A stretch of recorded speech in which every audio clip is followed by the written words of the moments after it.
My, F49, cousin, F23, asked my daughter, F16, to perform at her wedding reception, but became bitter upon seeing the positive reception to her act. She has since posted about her online, and my daughter is considering quitting. I hope this is okay to share here.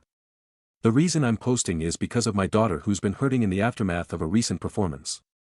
I'm sorry in advance for how long this turned out, but any advice from fellow aerialists would be greatly appreciated. My cousin Dana, not real name, had her wedding 2 weeks ago, and she asked if my daughter could perform at her reception. My daughter, Jane, also fake name, has practiced silk's lyra for the past few years at a nearby circus studio, and she's also performed with through the studio at small gigs. She hopes to continue into adulthood and become a professional teacher, but this recent incident has shaken her confidence. She has a private Instagram to document her progress performances, and I only post certain performances on my Facebook, her first gig with the studio and her first recital to name a few we're proud of. Some of our relatives saw her performances through my socials, and they watched her perform at her studio's Christmas recital when we hosted Christmas at our home a few years back, something that surprised her when they visited early to see her. I love how they coordinated that, and Jane said it was her loudest cheering section to date. Dana was one of the relatives who came up early to see her Christmas recital, and she's always been super supportive. She asked me if Jane would be willing to perform at the reception, and I asked on her behalf. Jane was honored and excited when I did, and we already had a portable rig for her too, though we ended up renting a taller one from her studio. Dana got the idea from a YouTube video featuring an aerialist who performed at a wedding reception, and she showed us while requesting white silks and a white outfit. We scoped out the venue and purchased white silks along with a white costume that Dana approved of, and Jane was really excited throughout. Jane even worked on choreography to a song that Dana requested, and she put a lot of time into it, even asking one of her coaches to help her with it. Dana insisted on paying her for the gig despite Jane not expecting to be paid, and she paid her a few hundred. However, Dana's had a change of heart. Jane received a standing ovation after her performance that surprised her, but we didn't know anything was wrong until Dana went on Facebook a few days later. Dana said she didn't approve of the outfit Jane wore and that she specifically told her to not wear white. She also said my husband and I pressured her to have Jane perform and that the performance gave off an unclassy vibe, lies that my husband and I couldn't believe. We sent Dana numerous costume links, and we purchased the one she liked. There was also nothing wrong with Jane's performance. Dana was one of the people cheering afterward. Jane received nothing but compliments afterward, but I'm disgusted that she had to see that post after all the work she put into it. The post also had comments disabled for what it's worth. I called Dana to confront her about the lies, but she didn't pick up numerous calls. I then called her parents who, like us, had received messages about her post, and they said that Dana was wrong. They apologized on her behalf and said they were also disgusted. Dana's mom also said that Dana vented to her before making her post a few days after the reception. Dana told her she regretted asking Jane to perform given the attention, compliments and cheers she received for it. Her mom also said that she felt upstaged with Jane wearing white and having to hear how good she was.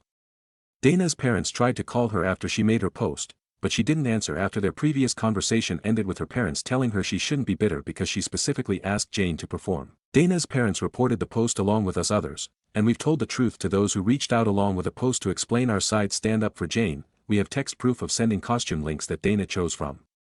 Dana's parents also requested to talk to Jane on the phone to apologize for Dana's behavior, and my husband and I told Jane that Dana was wrong, and that we'll be distancing ourselves from Dana permanently. Dana's parents were surprised at her behavior, and we were too having seen her grow up. Granted, we only see extended family for Thanksgiving and Christmas because we live far, but other relatives were surprised too as it seemed to come from left field. Maybe there's a side of Dana we'll never know from our limited holiday milestone interactions, but our focus is Jane. We've tried to cheer Jane up by offering to take her to dinner among other activities, but she's been hurting, which is why I'm here. Jane hasn't practiced, at home or the studio, since the reception, and I don't want to invade her space at her studio by telling anyone there, in case she doesn't want anyone to know. She asked me to return the white silks and costume after being so excited to receive them. She also said she's going to take an extended break from Ariel to reconsider if she wants to continue. Aside from Ariel, she's taken a break from seeing non-Ariel friends too, choosing to pretty much keep to herself. We would appreciate any advice from fellow Arielists on how to lift her spirits. We reminded her of how we're proud of her, along with the many compliments she received, but she's asked for space and to not talk about it. We're going to respect that and let time do its thing, but we'll consider any advice from other Arielists who can relate to the time and work she put in. Sorry for this being so long, but we appreciate anyone who read and takes the time to reply. First update. Before I get into what's happened since my last post, I want to thank everyone who took the time to comment. Two pieces of advice really stood out, and I'll get to them shortly. Since my original post, Dana's Facebook post is gone. I don't know if she deleted it or enough people reported it for Facebook to remove it, but we're glad it's gone. She never apologized to us, or Jane, or even bothered to call, so our position on being permanently done with Dana stands.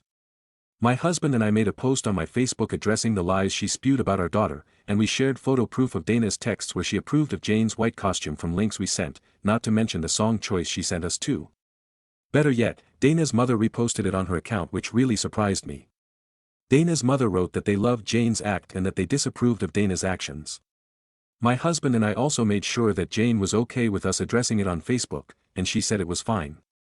Normally, I wouldn't use Facebook to address drama if aimed at me.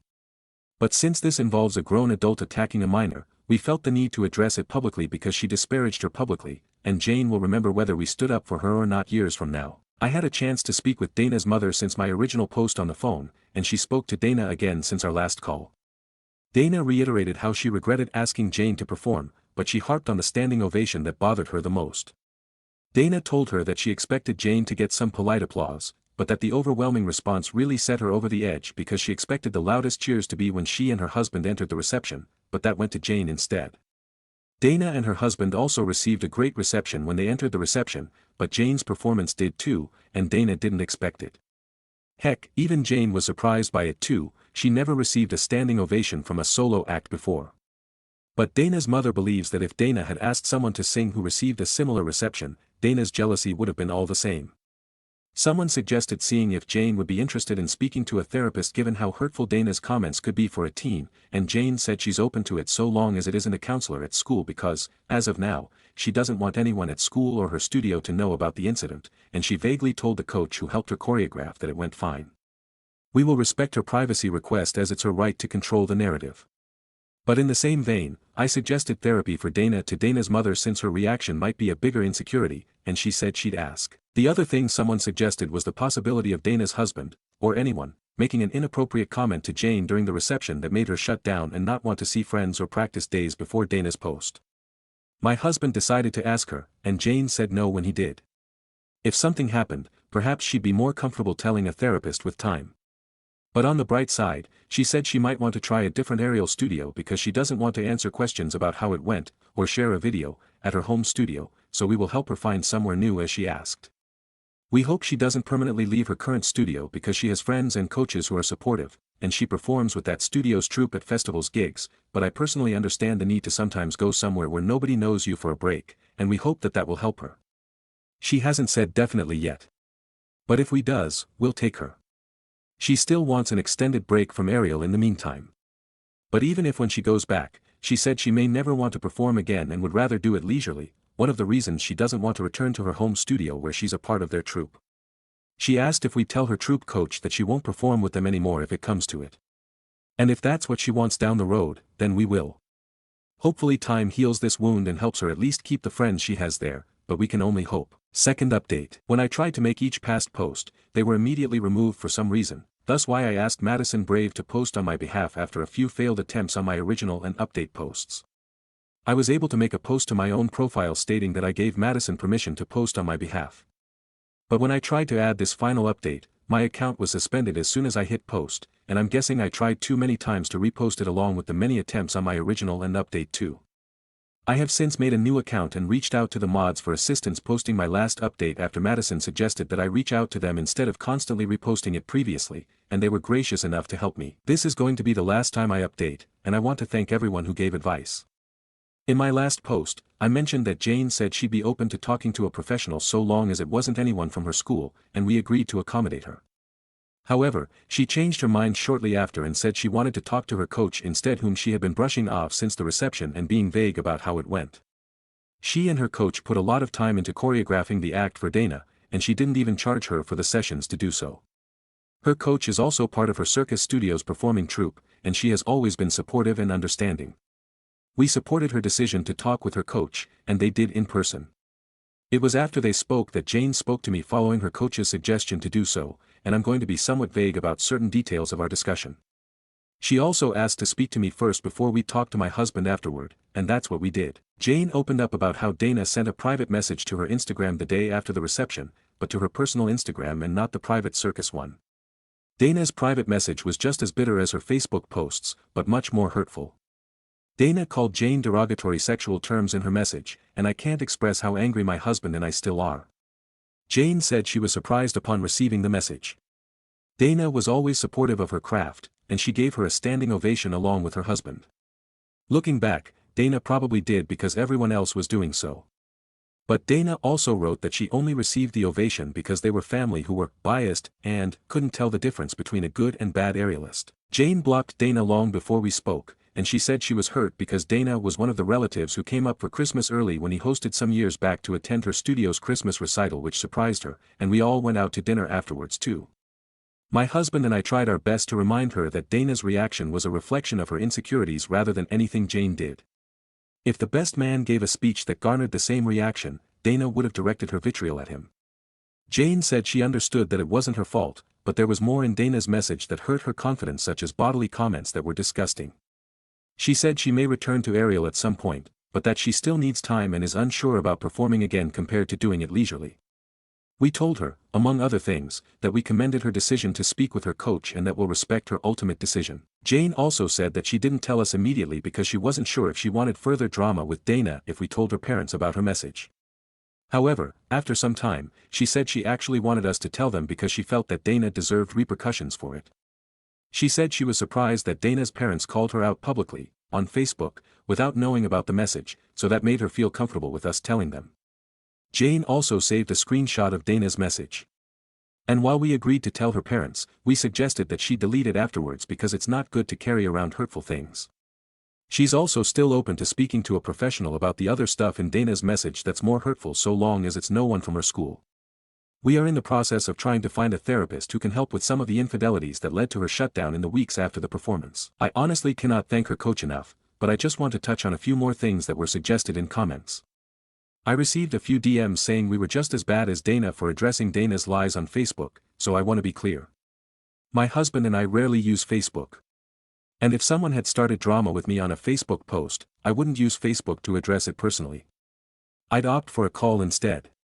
But since she disparaged a minor publicly with lies regarding costumes that we had text proof of her approving, we felt the need to post those messages proving that she signed off on them, and we asked Jane if she was okay with it first. The other thing a few people asked was whether her costume was potentially inappropriate. The costume we purchased came from a website that many professional circus performers use, including some who used to be in Cirque du Soleil and tagged the shop while wearing it on their socials, and we purchased other costumes from there in the past. Heck, some of their costumes have been used in wedding gigs by hired circus performers too. Jane's costume also received many compliments, but we're glad Jane realizes that she isn't responsible for Dana's insecurities. This was also Jane's first negative experience in her young performing career. Despite knowing Dana is entirely at fault, her words still hurt as they were close before this. Jane has kept in contact with her coach since, and she's even considering a different apparatus to take her mind off of silks that is temporarily tainted.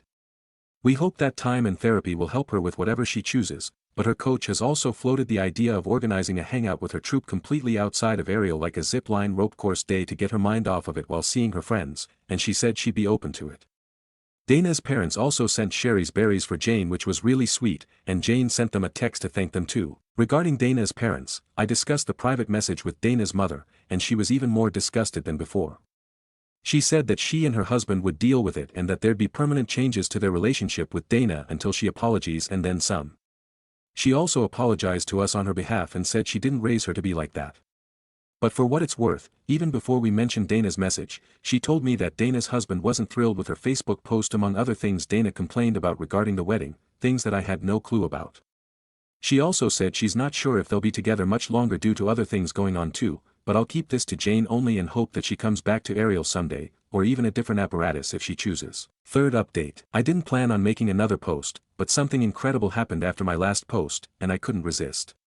Sometime after making Dana's mother aware of Dana's private Instagram message to Jane, Dana's husband reached out to us on Facebook asking if we could have a call, and it was the first I'd heard from him since the reception.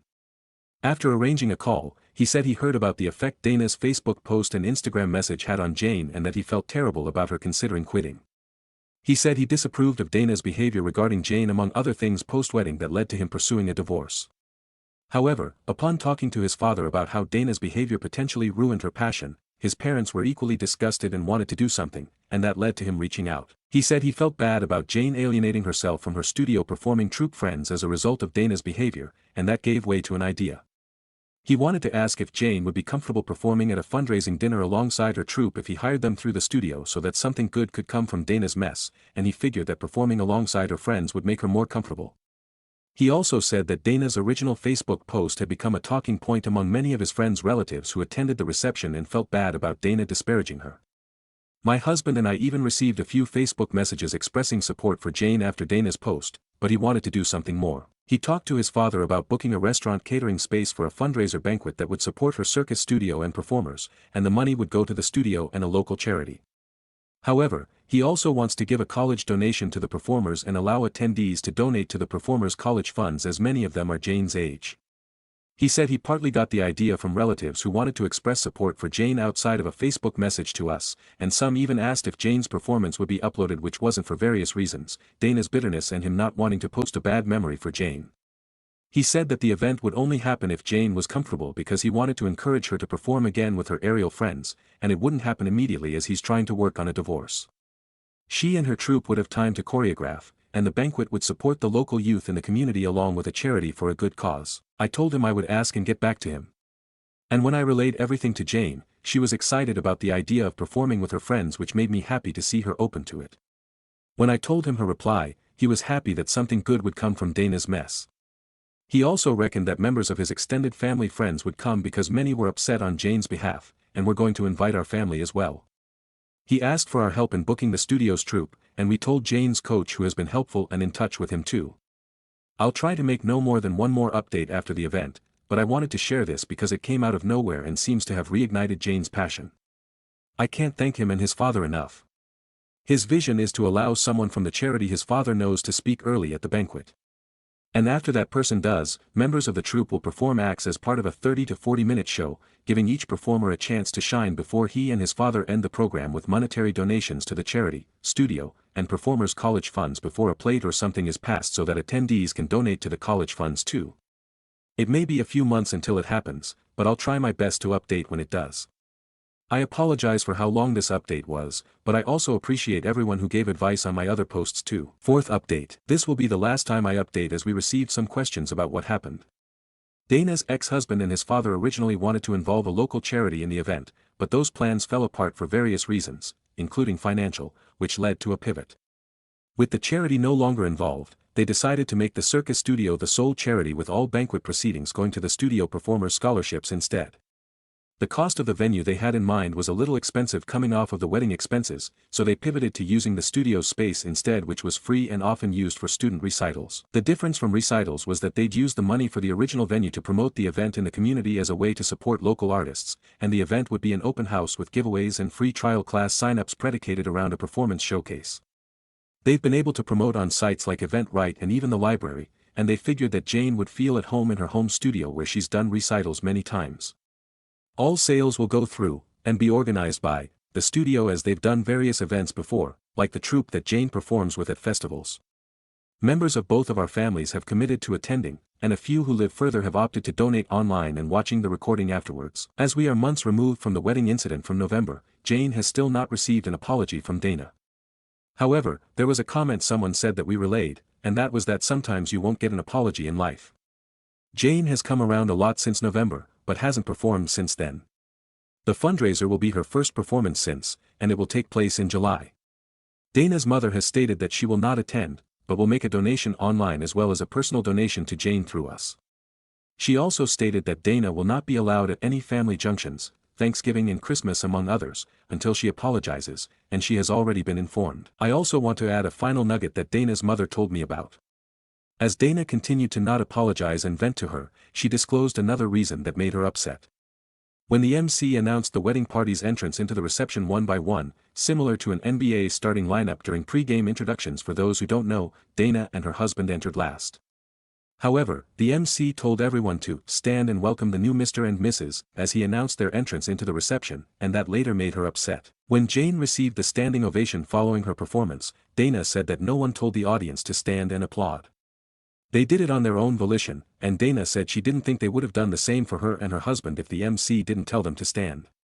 Her mother tried to explain that she was comparing apples to oranges, that the entrance and a performance are two vastly different things. But she still hasn't apologized, and I hope she comes around someday.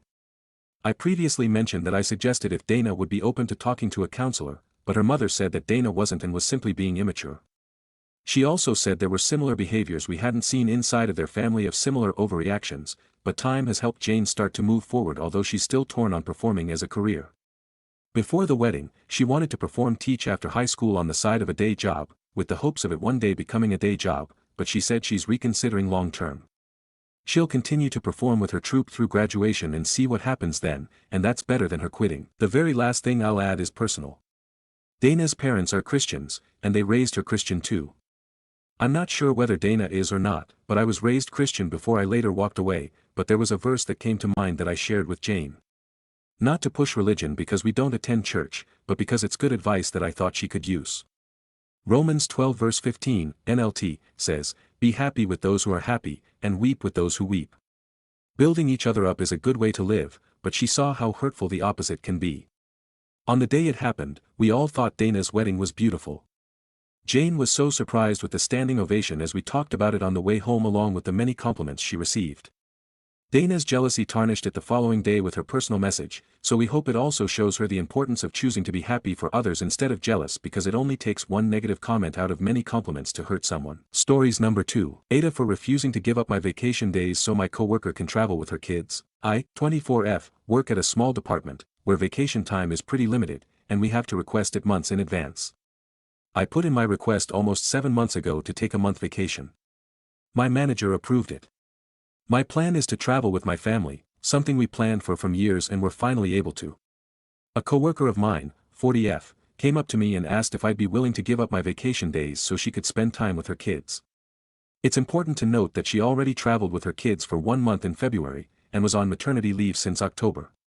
Now, the only way she can go is if someone cancels, and since I have one of the longest vacation blocks, she came to me first. I told her I was really sorry, but I can't give up my time. This trip means a lot to me, and it's the only time I can see my family this year. She wasn't happy and told me I was being selfish for not accommodating her. Now, my other coworker is chiming in, suggesting I could be more flexible since I don't have kids. My manager, both of my coworkers keep bringing up my pre-booked vacation and trying to make me feel bad on a daily basis. I'm sick of it. I don't feel bad. But Aita for taking a whole month off even though I told them months before so they're not understaffed. Also, this same coworker got her vacation approved. My other coworker doesn't have anything planned, after 2 weeks of putting me through hell. But she's still speaking to me in a condescending tone, keeps bringing my vacation up even when she uses all of her PTO without anyone questioning her. Why are they doing this to me when I've been nothing but professional? Stories number 3. Aita for divorcing my wife for being a som. I, M30, married my wife, F30, around 5 years ago. We had been dating since high school. I loved how smart, ambitious and driven she was. We bonded over academics and nerd stuff. We had both landed good jobs in the same city right after college. 3 years into marriage we had our baby. We had decided on sending our child to daycare after 6 months. But when 6 months were up, she refused to go to work and send our child to daycare. Her argument was if I picked up more work, we can afford a single-income household. And she will be saving us money being a stay-at-home parent. That it was better for our child as well. I refused. Daycare is normal. If it was only me working, I would have to work way more hours, be exhausted and not spend as much time with my child. I said if she was scared about daycare, we can work in different shifts to stay home with our baby. Like tag team. She refuses, saying that does not work for her, and as mom she needs to be with her baby all the time. This caused a huge fight between us. She quit her job. She took care of baby during my work hours and wanted me to take care of cooking dinner on weekdays and cooking, cleaning and baby care on weekends because stay-at-home mom deserves breaks too. This dynamics really made me resent her. I tried communicating many times. The load of bills and insane work hours along with not being able to enjoy time with my baby all deeply upset me. When I was sure she is not going to listen to me, I filed for divorce. The court gave 50:50 custody, no alimony or child support since I proved it was her own decision to stay home, something I never agreed upon, and her career break was around a year only. I moved back in with my parents and they have room for our baby too. Meanwhile, my ex-wife is struggling living paycheck to paycheck. My baby stays with my mom when I work. My mom offered my ex the same, but she was so mad at me she refused and enrolled our baby in a daycare. I refused pay for it since she can just leave our kid with my mom. My ex-wife and her friends are calling me for divorcing her over being a SOM and not providing any support. Comments. Commenter 1. NTA, if she would have had a conversation that took your feelings into account, you would still be married and the baby would have been in daycare. Now she has to work regardless, and the baby is still in daycare. This is one of those fuck around and find out scenarios. The courts decided custody and no child support, not you. Her decisions put her where she is right now, and that has nothing to do with you. Enjoy being able to spend more time with your kiddo. Congratulations as well on only having to financially support one person. Now you can have breathing room and enjoy time with your baby. Commenter 2. NTA and agree, it's like she made a unilateral decision that affected you both. I found this part especially rich. She took care of baby during my work hours and wanted me to take care of cooking dinner on weekdays and cooking, cleaning and baby care on weekends because stay-at-home mom deserves breaks too, and when exactly was daddy's break? She sounds like a very selfish, entitled person. Commenter 3. Everyone needs to be on the same page once children are involved, and you clearly were not. Your NTA for not wanting to be the breadwinner, cook, cleaner, and weekend nanny, obviously not. Where was there supposed to be time in that for your well-deserved break? I'm sorry for your child that this ended in divorce, but you tried to communicate your desires many times. Good luck to you. Commenter 4. They did communicate and did have a plan they both agreed to, daycare after 6 months. She tried to change the terms to one where she works way less, and he works way more. Commenter 5. Bro, she unilaterally changed the whole nature of your relationship and put all the work on you without your consent. UNTA. I would have divorced her ass too and wouldn't help her in the least. Best part is you forced her to do the thing she refused to, which led to your divorce in the first place. Love it. Commenter 6. And now she's turning down free childcare with the kid's grandma because she wants to prove a point. It certainly doesn't seem like she's making the best decisions for the baby here. Commenter 7. Her decisions seem to be made from a place of self-interest and spite. I must admit I'm concerned about the welfare of the child in her care. Update. The comment section truly shows how sexist the community is, with most YTA comments calling me broke and asking me to man up. Others saying mom deserves to be with her baby and I am a for taking that away from them. My marriage was based on equality. I never wanted to be the sole breadwinner. And to everyone telling me mom staying home is best and the thing to do if you can afford it, I was clearly saying we could not. Daycare expense would have been 30% of my wife's salary, 15% of our joint income. I was not even demanding daycare. I offered my mom's help, part-time, different shifts, etc. Anything that would enable me to have quality time with my child too. She refused that, turning me into a ATM and domestic help. To everyone saying I should have given her more time, each phase of childhood only stays for a little while. I missed over a year of my child life, big moments, smiles and phases due to this arrangement. My wife did not care or sympathies. It was my duty to provide for her and her right to stay home with our child. Further, I was responsible for fending for myself for food, washing dishes and cooking dinner, and cleanups every day, and on my only day off, the only day I could possibly spend with my child, I had to clean house, cook all meals, meal prep for the week, do laundry, mow lawn, etc. I only got time with baby for about 6 hours. Max 12 hours every week. I was working over 80 hours a week at office and another 28 hours doing housework. What she did was take care of our baby. I am not dissing her for that, just that I wanted time with our child too. When I realized she would not listen to me at all, and I did not want to miss years of my child's life, I filed for divorce. To everyone saying I am taking advantage of my mother, I do not know how your family is. My parents love my child. I am my parents' only child and my kid their only grandkid. To those who say I am hurting my child bringing in unknowns, my child is having a great time being pampered by my mom and loves the time spent with me. To people who are asking what I won. Time with my child. Memories with my child. A relationship with my child rather than being a ATM. And to people who say I never loved my wife, I did. Until I realized she did not love or care about me. That she only cared about what she needed and wanted, and treated me like a ATM and a slave. It was heartbreaking to realize. But it was not a relationship I wanted to continue with. She took away my time with my child, and that is not something I can forgive easily. I would rather be a present dad with my child. Comments. Commenter 1. I have no idea how people think you're the A. Even before I read your update at the bottom. And for transparency, I'm the mom. My husband is a wonderful, gracious man. And he allowed me to take 6 months off of work after my son was 1.5 years old because of a medical condition that occurred because of the pregnancy. Even though money would be tight. And let me keep sending our kiddo to daycare. He was toddling at that point, no way I could keep up with him all day. But I still contributed to the household chores and tried to make his life easier. And it was a joint decision. I didn't go behind his back, essentially, and take the time off regardless of what he said. Your ex-wife deliberately decided that she didn't want to work and that you could take on all the extra stress, and she wanted you to maid on the weekends and evenings. Oh, hell no. People calling you the A need to reverse this. If the OP was a woman, and the ex demanding to stay at home was a man, none of y'all would be okay with this situation. Your ex had a responsibility to tell you if her plan was to SOM. If it wasn't, and that changed, then the SAH role needed to be a joint decision. While we were dating. Probably within the first month, my husband told me his dream job would be a house husband. He wasn't super into kids. I hate housework, and it turns out, he's pretty good at that stuff, so if I ever get to the point where we can make it on my salary, he will definitely become the SAHD. But it's a joint decision. You did nothing wrong. You gave her options. You had sound reasoning for not wanting to work extra hours. Many mothers would kill to have the father of their child be so interested in the kid. You gave her opportunities to change. It's on her that she didn't. Sorry it didn't work out, but hopefully someone better will head your way. Stories number 4. Aita for contacting my ex's fiancé without his consent. I, 30F, was engaged to Anthony, 32M, 4 years ago.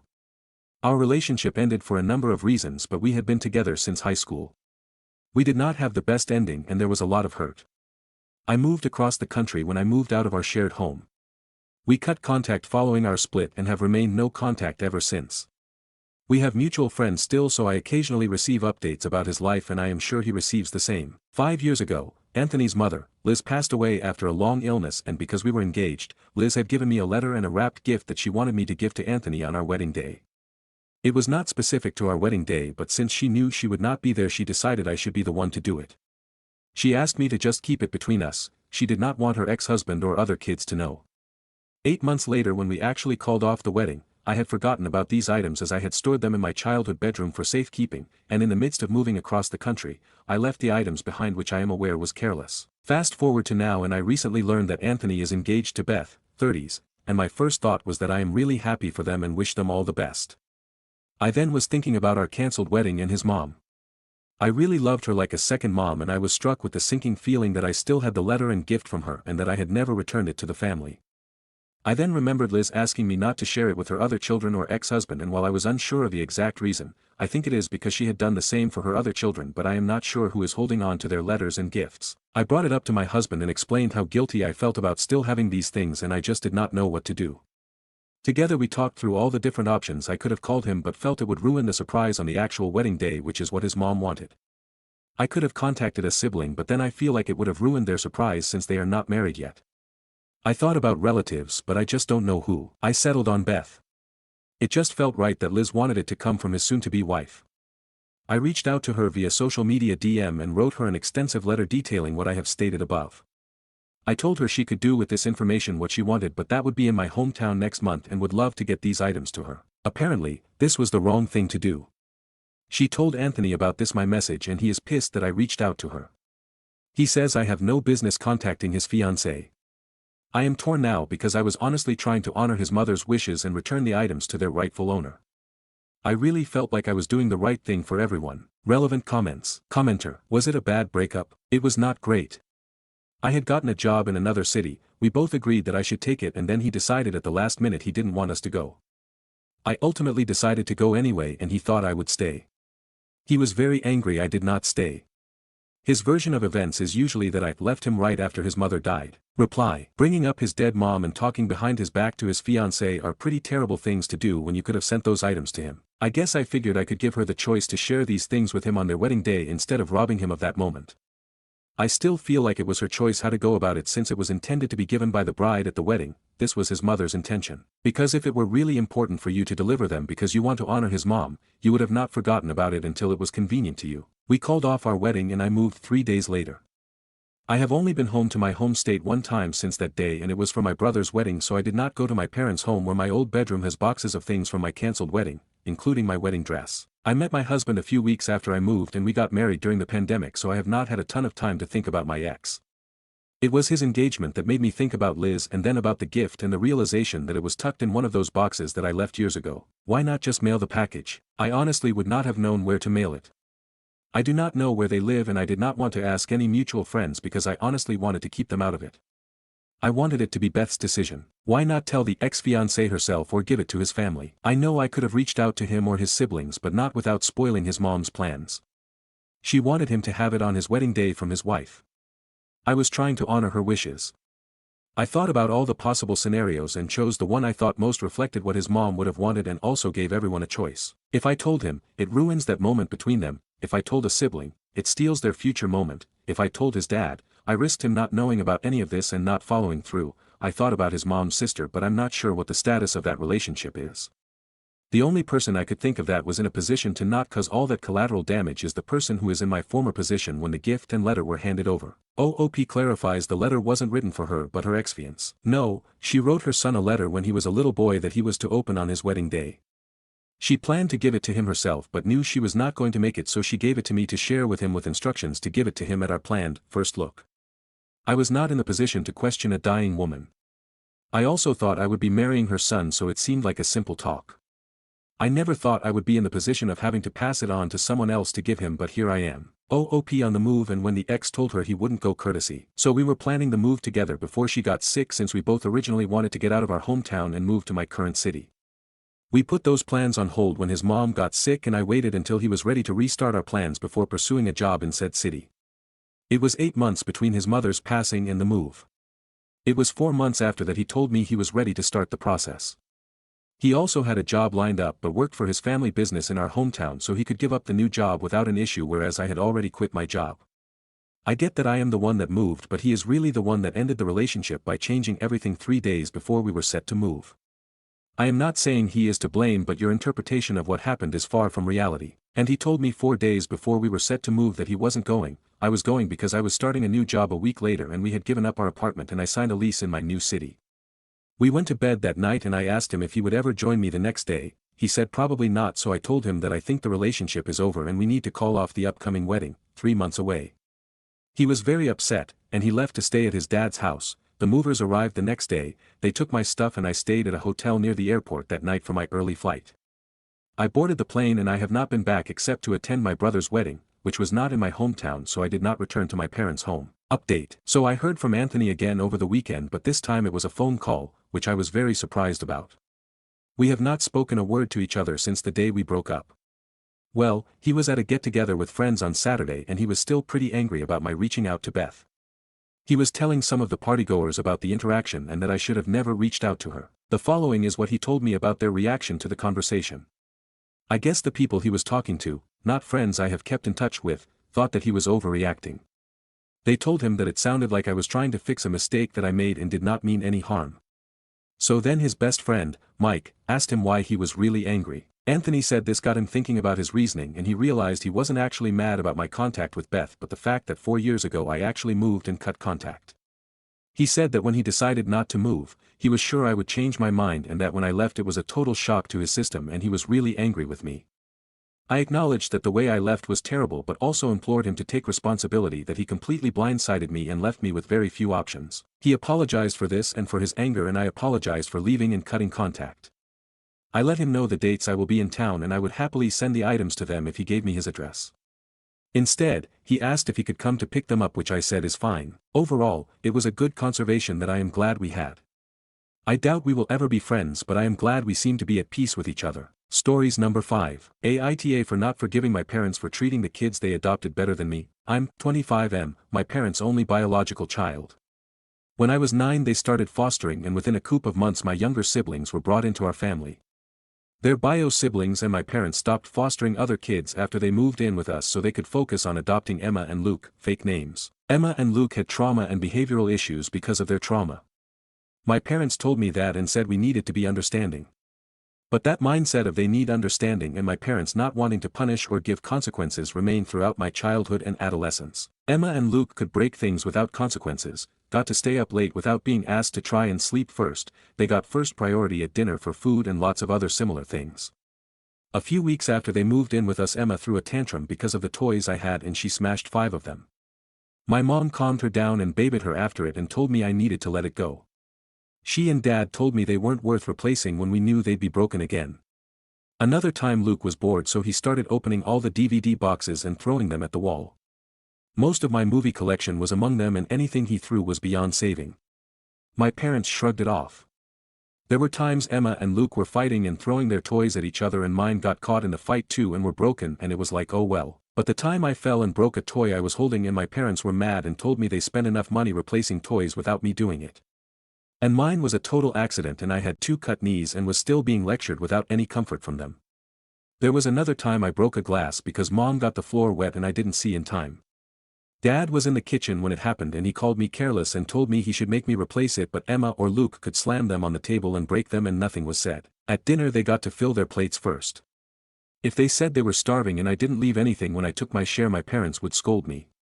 The other thing was if we went out and after I got a job and paid for my stuff, if I got the last of something and Luke or Emma wanted it, my parents would talk to me like a child who took it out of their hand.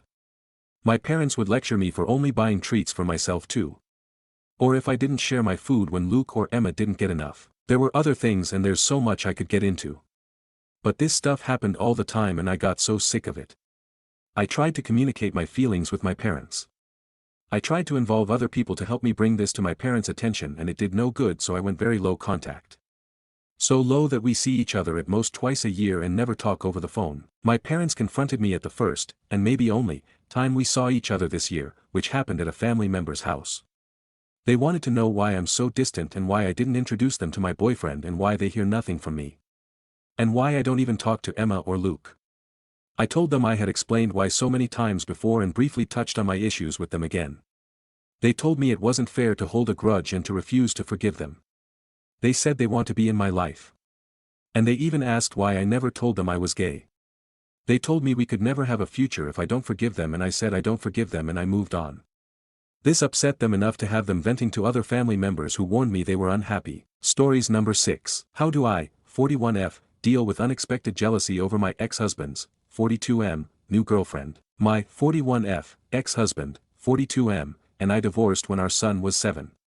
Fast forward to now, our son's 15, 16 in a few months. Somehow we managed to go from divorced and done to actually being pretty good friends. Like, we choose to hang out sometimes, not only when it involves our son, and we get along better than ever. It's worked out way better than I ever expected. My ex has started seeing someone new. They've been together for a little while now, but it started to get more serious lately. I've met her, but don't know her well. My son is around her a lot more than I am and he likes her a lot. I hate that this bothers me. Like, I'm genuinely embarrassed by how irritated I felt hearing him say how nice she is, how fun she is, how she makes his dad happy. I plastered on a smile and said all the right things, but inside I was surprised by how jealous I felt. She doesn't like that my ex and I are friends. She's fine with us communicating for our son, but the idea of us hanging out just because we want to is an absolute no in her book. And he started to pull back a little. He's not saying it out loud, but I can tell he's trying to adjust our dynamic to keep the peace in his new relationship. It stings. Months ago we planned a special trip for our son's 16th birthday, just the 3 of us. It was meant to be a shared memory, a kind of family-ish experience to mark a big milestone. It revolves around something my son is obsessed with, something my ex and I both enjoy too. But now the girlfriend's coming. Despite having no interest in the activity, I found out from my son, not my ex, which made it even worse. I haven't confronted him about it yet because I don't know how to bring it up without sounding jealous or possessive. But I'm honestly upset. It feels like a sacred little space that used to belong to the 3 of us is slowly being taken over. And I feel helpless to stop it without looking like the crazy ex-wife who can't let go. I didn't expect to feel this jealous, and I really don't want to come off as the crazy ex. But honestly, it feels like I'm losing way more than just a friendship here.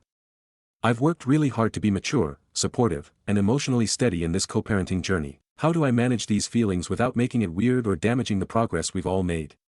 And how do I set boundaries, if I even can, without turning this into a drama-filled mess? Stories number 7. Aita for telling my MIL that she made her choice when she chose to keep seeing my husband's ex. I, 33F, and my husband Tom, 35M, have been NC with most of his family for 3 years. Within those 3 years, I've had twin boys, which has made my MIL try to get back in contact with me. There's a lot of history, but here's a brief summary of why Tom and I are NC, and it all revolves around Tom's ex, who we'll call Talia. So, I am Indian American, and Tom is white. He comes from a pretty traditional family, and grew up in a small town.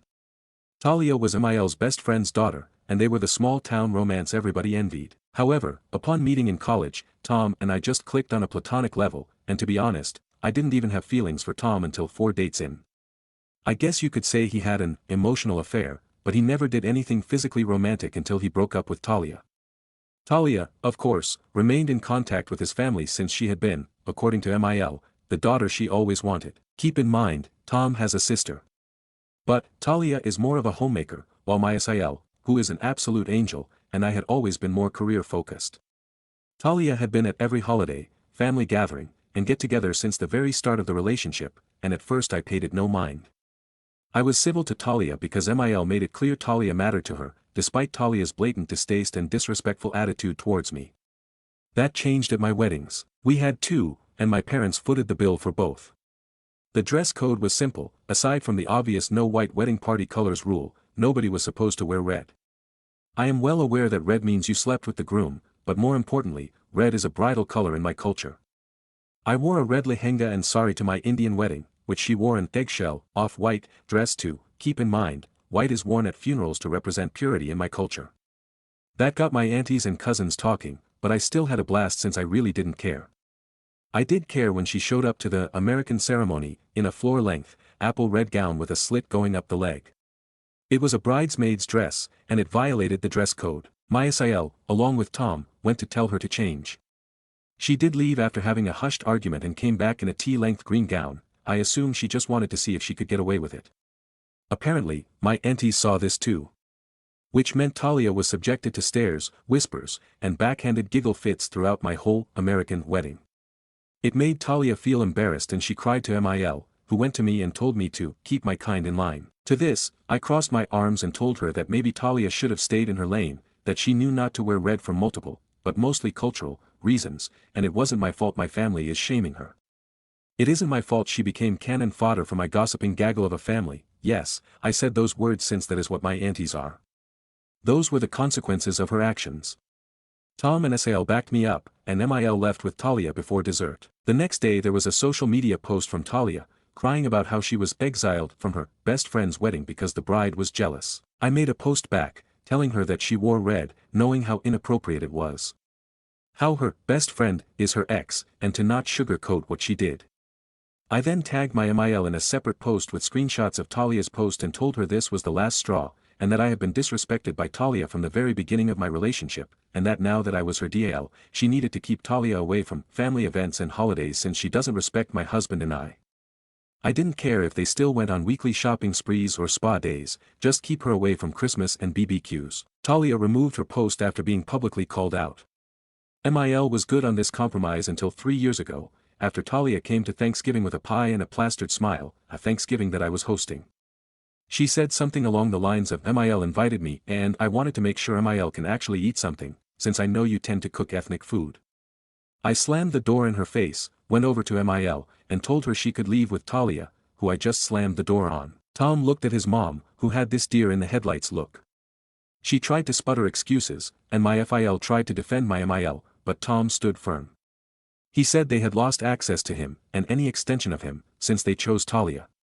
My in-laws, aside from SAL, left, and we haven't spoken since. Fast forward to last week, I got a text from an unknown number, and it was MIL. She said she saw a picture of my boys from a mutual friend's post, and wanted to reconcile. She said she'd keep Talia away this time, and that ever since she got cut off, she's been in minimal contact with Talia anyway. Her Facebook begs to differ.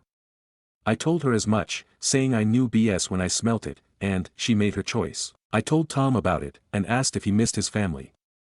He shrugged, saying he doesn't care, and it's been relieving not having his mom around. He's the youngest son of 3, so he was always the baby boy. But, I have since received text from my BILs, their wives, and my FIL begging for a second chance. She always wanted to be a grandma, and I do feel like I'm robbing her of a chance. Her other sons haven't had children yet, and SIL cut her off when we did. But, you can't undo nearly a decade of disrespect with wishes and wants. And Talia is still in the picture, so I'm skeptical about how long that promise will last.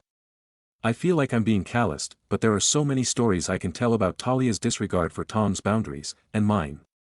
And I don't want to welcome a storm into my house by opening up the gates. Aita for telling my MIL, she made her choice, after she kept my husband's ex around. Edit, since there seems to be some confusion, I want to clarify Tom did not cheat on Talia with me. Tom broke up with Talia after a few platonic hangouts with me. That is why I said you could call it an emotional affair, because you could argue it was one, loosely. Tom only asked me out after he broke up with Talia, and I accepted after he confirmed via texts he had broken up with her while visiting home for the weekend. There was no overlap between Talia's relationship and mine with Tom. So, for everyone who thinks I was other woman and the reason my MIL hates me if because Tom cheated on Talia, no he didn't. Relevant comments. Commenter 1, info, did you marry your husband or your BILs, their wives, and your FIL? Because your husband is relieved, but you seem to think you might be the asshole for not taking away that relief. It's just a weird thing to think you are an asshole for not being a bad wife. Reply, it is mostly due to my overthinking, I just tend to overthink now, which really wasn't a problem before having kids. I once spent 20 minutes in the kitchen debating on if Tom thought my feet smelled post-birth. Legit cried, and Tom had to hold me and assure me I didn't stink. It's funny now, but back then I was worried about an oncoming divorce because my toes were gross XD postpartum hormones were haywire and my confidence never fully recovered. Commenter 2, the moment she referred to your family as, your kind, is the moment you should have never spoken to her again. This woman has been outwardly racist towards you and you don't think that she won't make your children insecure about their race. Reply, Tom actually snipped that talk in the bud post-wedding, when I told him everything. Told her he would call her out if she ever spoke like that about my family again. I attended every gathering after my wedding, and my SIL and Tom acted as watchdogs. My MIL did attempt to joke about smelly Indians at a church potluck. I had brought butter chicken since I knew it was easier for their palates.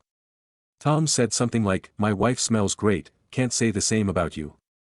No amount of perfume can get rid of all those cigarettes. MIL kindly stepped off from that point on. I know racism doesn't go away, I just know if my kids did ever pick up something from her, Tom wouldn't be afraid to shut her up. Commenter 3, NTA, MIL made her choice, said she changed but you see she has an on FB, so she doesn't deserve another chance. There is no endless chances clause, no auto-forgive clause or the right to be included for anyone or family. If you don't behave you don't get to be included. When you get the chance tell MIL she can be grandma to Talia's kids. Reply, you're actually right. Talia made cryptic posts about my MIL being a bonus Grammy when she eventually moved on. This was on a Mother's Day post midway into Tom's and mine's relationship. Like, the flags were waving in my face, but I sucked it up back then since I didn't want to make waves. Kinda regret it but kinda don't, since it showed my character versus hers. I legit wanted to make it work SMH. Commenter 4, the best part of the story is how Tom is standing by you all the way, and seems relieved to not deal with his mom's bull. The worst part is, the daughter she always wanted, when she has an actual daughter. MIL is a serious aholy. Do you really want her in your kids' lives, for the brief period while she behaves, and then try to explain what happened to grandma when you have to shut her out again? Reply, good point, and yes, Tom and my SIL are godsends. SIL is an amazing aunt, she spoils my boys rotten. And so does my family. I don't need a MIL in my life, I just felt, as a mom, being robbed of being a grandma would hurt. My confidence took a plummet postpartum, so I tend to overthink now. Update. Okay. So, first off, thanks to everybody who supported me on my first post. I just wanted to clarify a few things, since I was in hysterics when I wrote the OG post and worded some things weirdly. First off, Tom didn't cheat on me. The timeline goes as followed. Tom and Talia were originally forced to hang out since childhood and Talia developed a crush. The two got together in 7th grade, Tom left for college and met me, we hung out, just platonic, and had stuff in common, more stuff in common than Talia and he went home and broke things off with her. He asked me out the following week, and it took 4 dates before I actually started to view him as a serious potential partner. See, no interlap of relationships, no affair, no reason for all those comments saying I was an AH4, being the other woman. Also, thanks for the people who defended me against these people. And before anybody says, you're being awfully defensive, you must have cheated, I'm defensive because I view adultery as a crime nobody can come back from. In my culture, adultery is very common. I believe studies showed 55% of married Indians have committed it, and so it is a sensitive subject. Also to clarify, Talia is the one who wore the white dress to the Indian wedding, and attempted to wear the red dress to the American wedding. I know a few people were confused on that too, so now on to the update. We have remained NC with MIL. After receiving a few more messages from that number, Tom and I formulated a reply that was along the lines of this. Dear MIL, you have repeatedly showed you don't care about Tom and I's feelings regarding multiple things. I'm sorry if our relationship broke apart that fantasy you had with Talia being your DIL, but the fact is it wasn't going to happen. Talia has been a constant thorn in our relationship. Both you and her have been passive-aggressive, rude, oblivious, and snide in your remarks and actions towards us. You said you would refuse to come to the weddings if Talia was not invited, which you knew would make Tom look bad to my elders, who unlike you, have since accepted him as one of our own. You allowed Talia to berate me, comment about me, joke about me, and if I ever tried to joke back, you would say, that's not nice, she was just joking. Funny how jokes were pretty one way in that house. You made it very clear that Talia is the daughter you always wanted, hence why I'll cut contact when we did. The only reason your sons stay is because they know if they leave, then you'll die with no kids to mourn you, since you nitpick their wives now that I am no longer around to be the scapegoat. I have screenshots of everything between you and Talia, and texts from the both of you, mocking ones and threatening ones. If you try to come after me for grandparents' rights, I will get my attorney and I will make sure you keep your racist ass away from my family. With all due respect, please leave us alone. You were fine not talking to us before we had kids, maybe Talia can finally move on and give you grandkids. Sincerely, the OP family. I then blocked their numbers and set all my socials to private. Tom did as well, and we have talked to family about going private and unfriending people who may have ties to MIL or Talia. Things have been quiet since then. I know Talia has seen the post, since she screenshot the post and sent it to Tom via one of those apps you can get a spare number through. He sent a few laughing emojis before telling her he knows about the post and blocking her. Tom has always had my back like this, even if Talia was in the picture, he and SAL would do little things to show we were a united front. I know a lot of people gave Tom flack in the last post for not standing up for me, but keeping my MIL in check was like a circus act, and my aunties are gossips to their cores. Once, during a family barbecue, Talia spilled cola on my sundress, and Tom accidentally poured his water over her head while talking to SIL as they walked past. It was like a Cold War, and as of right now, we finally seem to be winning. I got a message saying that Talia coming to my weddings was comparable to Camilla going to Diana and Charles's wedding, and now that I look back at it, it kind of was. Only, Talia will always be the XXD. If MIL or Talia does something, I'll be sure to come back. I got locked out of my account for suspicious activity. Apparently the mods thought I was a bot, lol. So hopefully it doesn't happen again. Thank you all for your support. Relevant comments. Commenter 1, having read your prior post, I honestly think that the response you formulate with your husband needed to come from him alone. Not because you don't have every right to speak up, but he needs to do a hell of a lot more to defend you. Hindsight is a thing, but why on earth he didn't step up and nip all of this in the bud yonks ago, is beyond me. Also, am genuinely curious here, so no malice meant at all. Smiley face, but why is wearing white not okay to an Indian wedding? Obviously I know it is a faux pas here, but didn't know it was a thing in your culture. Reply, it's not that it's not okay, each bride is allowed to wear what colors they want. However, we states no white and no red. White is typically worn at funerals in Indian culture, so I personally view wearing white, and all its off forms, as someone wishing death to the relationship. That's just personal superstition. Also, Tom has defended me. He and his sister always put up a united front because Talia was deeply ingrained into the family dynamic. MIL is one of those church ladies and Talia is also highly involved with the church, so every nook and cranny had a bit of Talia. It wasn't possible to totally cut her off, since at that point in time we wanted to keep his family in his life, we just had to prove I wasn't leaving. Now, we don't care, so no more MIL drama. Commenter 2, I'm so glad that you don't have to be nice to Talia or MIL anymore. But I think you are counting your chickens before they have hatched. If Talia is really ingrained in MIL's church and is spending all her free time with MIL, who is undoubtedly telling her that she should just wait for you and your husband to fall out, then she is never going to meet someone else. Your MIL has total control of this woman. It's scary. You are doing exactly what you should be doing. Stay as far away from both of them as possible. And make sure you have CCTV cameras on your home. Reply, we got cameras not long before the boys were born since our neighbor's car got vandalized. We have them all around the house and inside. So, needless to say, I understand the sentiment. I don't plan to ever have contact with Emil or Talia again, smiley face. Commenter 3, damn, doesn't Talia have a job, a man, kids of her own, a life, her own blood-related family or even friends? She is like a parasite attached into every corner of your husband's wider family, so bizarre and pathetic. Commenter 4, I'm so glad Tom found you and you two are living a happy, healthy life. Thank you also for putting your kids first over the toxic racism your Emil displays. Tom was smart enough to overcome the programming and choose for himself. He's definitely a keeper. Talia's behavior makes it damn near impossible to give a shit, but imagine how fucked up Talia's life is. She's spent a lifetime being groomed by someone else's family. There is irony in the fact that OP's culture is known for arranged marriages, but it's the white guy's family that is trying to force a relationship. Stories number 8. AITJ for snapping at a stranger who kept calling me sweetheart even after I asked him to stop. I, 19F, was at a small local coffee shop I go to often to study. It's usually chill and quiet, which is why I like it. Today, some older guy, probably in his 40s or 50s, sat at the table next to mine. At first, I didn't think anything of it, public space, whatever, but then he started making small comments. Things like, you look real focused, sweetheart, and, hard work pays off, darling. The first time, I kind of forced a polite smile. The second time, I said, hey, I prefer not to be called that. Thanks. He laughed it off like I was joking and kept doing it. After the third or fourth time, I finally snapped and said, not yelling, but firmly, stop calling me that. It's condescending and weird. He got all huffy, told me I was being too sensitive and not everything is harassment, and then loudly said, wow, no wonder young people are so angry these days. Now here's the thing, I could feel people staring, and I left soon after because I felt uncomfortable. But when I told my roommate, she said I might have overreacted and embarrassed the guy in public when I could have just ignored it. I didn't scream or cause a huge scene, but I was clearly frustrated and not sugarcoating it. So, AITJ for how I handled it. Stories number 9. AITA for refusing to wear body makeup for my friend's wedding. My friend has just gotten engaged, and has asked me to be her maid of honor. I am beyond thrilled for her and beyond touched she's asked me, but it's on the condition I wear body makeup over my psoriasis.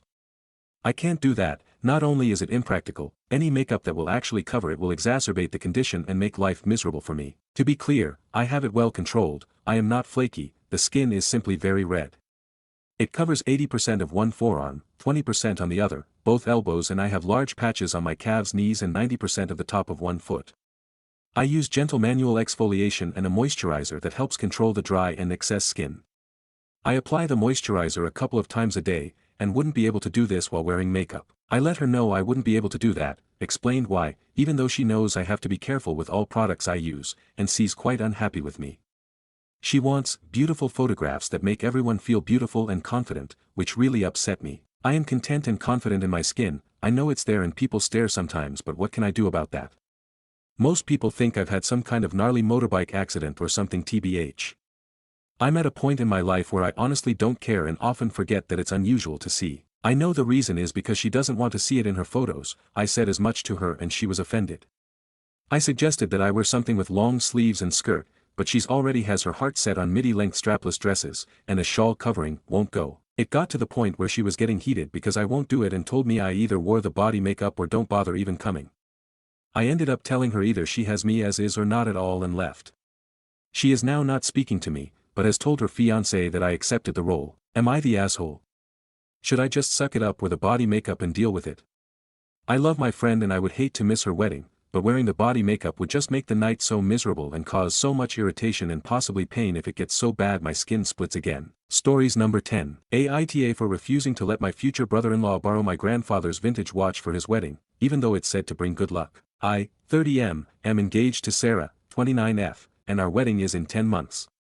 I have my grandfather's vintage watch, which he wore on his own wedding day. It's a family tradition that the firstborn son wears it on his wedding day for good luck. Since my dad passed away when I was young, the watch came to me, and I've always planned to wear it when I get married. My future brother-in-law, Ben, 28M, is Sarah's younger brother, and he's getting married in 4 months. He knows about the watch and its significance. Recently, he asked if he could borrow it for his wedding, arguing that since his wedding is first, he should be the one to have the good luck. I told him no, because I want to honor the family tradition and wear it myself. Ben was upset and told Sarah that I'm being selfish. Sarah is caught in the middle, she understands my attachment to the watch but also feels for her brother. Now, her parents are saying I should let Ben wear it first, as it's just a watch and traditions can be flexible. I really value this tradition and the memory of my grandfather. Am I being unreasonable by refusing to let Ben borrow the watch? Comments. Commenter 1. Not Ben's family. Not Ben's watch. Not Ben's luck. You have a fiancé problem. She is only caught in the middle because she is not making the very reasonable and simple statement to her own family that they are out of line, and this is a hard no. Commenter 1. Can't say it any better than this.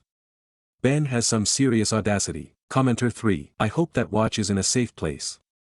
With Ben's entitled attitude, the backing of his parents and Sarah's lack of a spine, WTF is this, feels for her brother, and, caught in the middle, shit, I wouldn't be the least surprised if it disappears. Commenter 4. Ask them, if it's just a watch, why is it so important to Ben to wear it? You're NTA and you have many years of fighting you in-laws ahead of you. I'm also a little worried that Sarah isn't 100% on your side. Reply, thanks for the support and the great point. You're right, if it's just a watch to Ben, why is he so set on wearing it? I'm definitely going to ask him that. I'm also a bit concerned Sarah isn't fully backing me, so I'm planning to talk to her soon to make sure she's on my side and we set clear boundaries with her family. Appreciate the heads up about future in-law issues. Update. Hey everyone, thanks for the comments on my post, they really got me thinking. I talked to Sarah last night after work about Ben wanting my grandfather's watch, and it turned into a massive fight. We figured things out eventually, but it was a rough one. Here's what happened. I started by telling Sarah there's no way Ben's getting the watch. It's my grandfather's, worn on his wedding day, and the tradition is that the firstborn son wears it for good luck. Since my dad passed away when I was young, it's mine, and I've always planned to wear it at our wedding in 10 months. I hit her with what some of you suggested, if it's just a watch to Ben, why is he so desperate to wear it for his wedding in 4 months? She got heated, saying Ben's freaking out about his wedding and thinks that good luck will make it perfect. I called that straight up entitled, Ben's got no claim to my family's heirloom, and I'm not handing it over. Then I went in on her for not having my back, like a lot of you pointed out.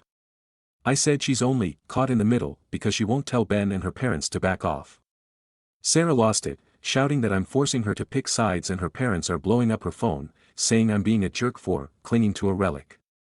That set me off. I yelled that it's not a relic, it's all I have left of my dad and grandfather, and if she can't see that, maybe she doesn't care about me. She snapped back that I'm fixated on a stupid tradition and making her family feel like garbage. I told her if we're getting married, she needs to act like my fiancé, not Ben's defender. It got nastier. I said I will lock the watch in a safe because I don't trust her family not to misplace it, and she flipped, screaming that I'm calling them thieves. I shouted that I wouldn't have to if she just shut this down from the start. She started crying, saying I'm making her feel like a horrible fiancé, and I wasn't calm. I snapped that she's letting me down by siding with Ben. She grabbed her bag, said she's done with me for now, and stormed out to her friend's place. I was furious, thinking this might be more than just the watch. Late last night, Sarah called, still upset but calmer. She said she doesn't want this to ruin us. I admitted I got too worked up, but I stood by needing her support. She broke down, saying she gets how much the watch means and feels awful for calling it a relic. She promised to tell Ben and her parents it's a hard no, and we'll face them together this weekend. She's coming home today, and we agreed to work on talking without blowing up, especially with her family causing trouble. To keep things cool, we're considering getting Ben a nice watch as a wedding gift, so he's got something without touching mine. Comments. Commenter 1. I'd still hide that watch. She still doesn't get it. Reply, it's going in the bank safe. Commenter 2. Is this someone you want to marry? There is literally no reason for Ben to wear the watch. Even if it wasn't significant, he doesn't have the right to borrow anything of yours. She started crying, saying I'm making her feel like a horrible fiancé. Man, there's a reason for that. Commenter 3. And it isn't just Ben feeling entitled to the watch. It is his parents going into full attack mode to make OP hand over the watch to Ben. These are the in-laws he is choosing. OP, I think you need to put off your wedding for at least a year to make sure your fiancé understands that her parents and brother will destroy your relationship if allowed. I wouldn't buy her brother a watch. That will just teach him to demand things until you cave and buy him something equivalent. Do not ever reward entitled greed. Never. You will regret starting that type of expectation. What if he wants your car? Will you help him buy his own? What if your house is nicer? Will you help him buy a more expensive one? You and your fiancé need some serious counseling about protecting your relationship from your families or origin. Which will mostly be about her needing to set boundaries with her family. She should be the one shutting down both her brother and her parents. I would absolutely not buy him a watch. That would just reward the greedy entitlement. Commenter 4. So she went to her friend for support. Her friend told her she's a fucking idiot and now she's trying to save face. Commenter 5. Do not get married until you two go to counseling and work on how to fight. This marriage is not going to be happy or successful. Neither of you know how to fight. Reply, I will take this suggestion. Update. Wedding gift, for brother-in-law, reverse or tank. I plan to get my brother-in-law a wedding gift for his wedding in a few months. Was thinking either the JLC Reverso or the Cartier tank. What do you guys think? I never really wear dress watches so don't know much about the wearing experience of either. Or do you suggest something else? Comments. Commenter 1. Came here from your AITA. Do not get that spoiled son of a bitch a watch. Hand him money in a card and move on. As someone with a similar BIL, these things actually enable the behavior and you'll regret it, like me, in the long run. It's placating his behavior. Say no, stick to your boundaries and move on. Please, there's so much I'd do differently. Commenter 2. Neither, he doesn't deserve any. Commenter 3. After all the drama and distress he's caused you, I wouldn't buy him either watch. I'm sorry, but capitulating to his demands, even in this small way, is not the way to go. You're setting a bad precedent for future behavior. Update. Hey everyone, thanks for the support on my posts about the watch mess. People wanted an update it seems. Here's what went down this weekend when Sarah and I talked to Ben and her parents. On Sunday, we sat down at her parents' place for brunch. Ben brought up the watch, saying it'd be a classy touch for his big day. I've been thinking a lot about why he wants it. He's well off, got a killer watch collection, all flashy, modern stuff, not vintage like my grandfather's. It doesn't fit him, so I'm guessing it's his way of flexing control, like he's gotta one-up me before his wedding. I stood my ground, it's my family's tradition, tied to my dad and grandfather, both gone. It's all I've got left of them, and it's for my wedding. Sarah didn't hesitate and backed me, saying if Ben kept pushing, we'd draw a line. Things got heated. Ben got defensive, saying I was making a fuss over just a watch and ignoring family harmony. He rolled his eyes when I mentioned my dad, which pissed me off. His fiancée finally left brunch, I think fed up with Ben. That seemed to knock some sense into him. He stepped out, they talked, and both came back and apologized. Long story short, we're doing a golf trip in 2 weeks to hash things out. I might be naive, but I'm optimistic. Sarah's parents didn't say much, but her mom mentioned helping with our wedding in 10 months, like I owed them something. That hit wrong, especially since we're signing a prenup to protect their family's assets. I'm no slouch, though. I've made something of myself. Sarah was there through my darkest days, addiction, hitting rock bottom, falling apart. Her parents thought she could do better, kept pushing their familial piety thing, which probably made her feel stuck in the middle early on. Some of you said I should dump Sarah, but that's not right. We've been together for years, and she's been my rock through that mess. I've got screw-ups she's let slide, addictions, some darker stuff, so I'm not gonna judge her over one rough patch. We're starting counseling soon, something we both want to keep us solid. We decided not to get Ben a watch. A lot of you pointed out a wedding gift should be for both the bride and groom, and I wasn't thinking straight before. We're leaning toward a honeymoon contribution instead. I'm starting to see clearer. Thank you everyone for the suggestions and support. I know I'm going against the main suggestion to dump Sarah, but that's not an option at this point, not without me giving it my all, because I know she's willing to do the same. Update. My fiancée, 26F, I am 28M, keeps lending money to her family without telling me, and it's causing tension. How can I address this? My fiancée, 26F, and I, 28M, are getting married in a few months, but lately, I've been feeling uneasy about her habit of lending money to her family without discussing it with me first. Last year, she lent her brother $500 from my account without asking, and recently, she used my credit card to pay $1,500 for her parents' car repair. Each time, she apologizes and promises to pay me back, but I feel like this is a breach of trust. We've always agreed to discuss major financial decisions together, especially since we're about to get married. However, she seems to think that since we're family now, helping each other financially is normal, even without prior discussion. I understand that family is important, but I believe in transparency and mutual agreement when it comes to money, especially large sums. How can I approach this conversation with her without making her feel like I'm attacking her family? I want us to be on the same page financially before we tie the knot. TLDR, fiancé is lending money to her family, how do I approach her? Comments. Commenter 1, what a huge red flag. Been married for plus 10 years, would not imagine my wife doing something remotely similar without my consent. She's abusing your trust and your wallet. You both cannot allow your family problems to become your own problems. Commenter 2. Why do you want to marry someone who steals from you? Stories number 11. Single dad wants to go on a cruise but is holding back because of me. What should I do to convince him to go? I recently graduated high school. Before, my dad would always make jokes about how once I graduated, he would book himself a 2 to 3 week cruise to just have fun. I always told him that it would be a fun idea for him to just relax. My dad has been single for most of my life. My mom passed when I was 3. He raised me the best he could and turned me into the person I am today. He's the best now. I checked his computer and saw the website for the cruise, but he didn't buy his ticket. I asked him why, and he said he felt bad leaving me home alone.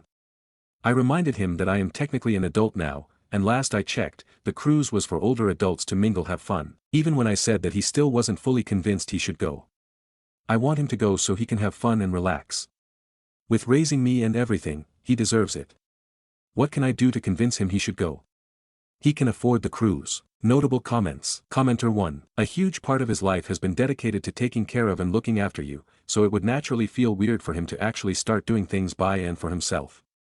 The best thing you can do to convince him to go is to thank him and let him know that you truly appreciate him for everything he has done and sacrificed for you, and let him know that he has more than earned this cruise and that he should, at the very least, go on it as a favor to you. Commenter 2. Schedule a 3-week vacation with friends out of town during the same time interval.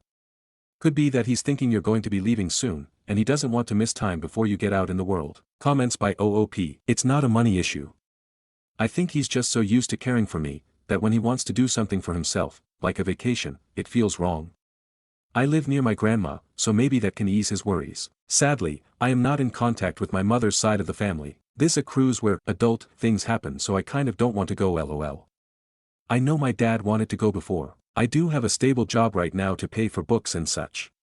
I understand him stressing though. I just want my dad to have fun and maybe meet someone. I know he's lonely. He was only 20 when I was born. I know he misses my mom, but I just want him to be happy. I am so grateful towards my dad. He's done so much for me, and he's truly my hero. I want him to go on this trip because he deserves a real vacation. Not only that, but this is also like an adult cruise, so maybe he can have fun with someone. He's been single for around 15 years after my mom passed, so I want him to be happy. It's an adult cruise and he thinks that he's too old to be a part of it, which I think is ridiculous. My dad had me young. He is literally 38 years old. He also looks kind of young too. He thinks he's in his 50s. He's the best. My dad made so many sacrifices to give me a great childhood. He was only 23 when my mom passed, so he had a lot of responsibility. I'm actually staying home for college. I think one of the reasons why he doesn't want to go is because he thinks he's too old to fit in with this adult cruise. My dad is only 38, had me at 20, so I don't know why he feels so old. He surely doesn't look it. He definitely deserves this trip.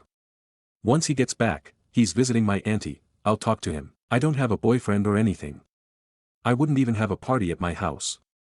I am an introvert at heart. I will most likely stay with my nearby grandma.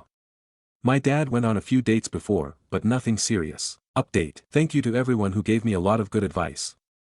We did talk about the cruise. My dad admitted that he is excited to go on one, but he feels like he is losing his role as my dad. I immediately hugged him and told him that he is my dad and nothing will change that. Nothing at all. I will always need him in my life, for love and guidance. We did cry for a while. My dad and I did end up watching the Goofy movie, which someone recommended, and we cried again. I also brought up the fact that since I'm staying home for college, I will most definitely need my dad to help me. Anyway, he decided to book a 2-week cruise for adults. This definitely made me more appreciative towards my dad. I'm just so happy he's finally putting himself first. Oh, and he did order himself a cheesy tropical shirt, shorts, and hat. I hope he has fun and do the cha-cha slide. Comments. I try my best to not get in trouble, get my dad worried. I gave him a lot of hugs. He's been so stressed, but hopefully this cruise helps him relax. He is an amazing dad. I did show him the comments and he was happy laughing at them. Stories number 12. Aita for not wanting to wear my future MIL's wedding dress. My 26F and my fiancé 27M got engaged in February 2024. We are planning our wedding to be in March next year on the day of when we first met. We began planning the wedding May 2024, the theme is light blue and white. It's important to know that my fiancé is an only child. A couple weeks ago I was shopping for wedding dresses with my mom and sister, when I found this lovely dress, and it needed only a little bit of tailoring to fit me. When I sent photos to my fiancé he thought it was beautiful too. Now here's the problem, my future MIL was over and when my fiancé showed her the dress she immediately called me. I ignored her as I was still with my mom and sister. When I got back to my fiancé's house my future MIL was waiting for me. When I walked through the door she immediately got up from the couch and accused me of lying, claiming I had promised to wear her dress. I never had. This was such an out-of-the-blue thing for my future MIL as we normally get on really well. I told her I had never promised her anything. She then yelled at me calling me a liar and that I didn't deserve to get married to my fiancé. I was so taken aback by that I just walked away. I have done so much to make sure this woman likes me and now she doesn't because I don't want to wear her wedding dress that went out of style 50 years ago. Once I had stormed off to my room, my fiancé joined once he had sent his mother back to her house. He asked what had happened and I explained my side of the story, about how I was just suddenly accused of all these lies I never said. He then explained his mom's side of things, which were that apparently when I first started dating my fiancé my future MIL had shown her wedding dress and I had said I would love to get married in that. I started dating my fiancé 5 years ago. I honestly don't ever remember saying that but it was so long ago I might have, but I don't think so as the dress isn't the prettiest. The next day I woke up with messages from my future MIL saying that I'm such a liar and that my fiancé shouldn't marry a liar. I'm going to be honest, I teared up as I read those messages because I tried so hard to be liked by her, and I thought I was. I told my fiancé about the messages and he said that she's probably just hurt that I don't want to wear her dress. But it's my wedding, why can't I wear what I want? Please tell me your opinions. Update 1. Hi, I'm not sure how to start this but I sat my fiancé down and talked to him about my FMIL, when he finally gave me the time to actually talk. I mentioned how I wanted to wear my own dress to my wedding and he once again brought up how it was also for our parents. WTF.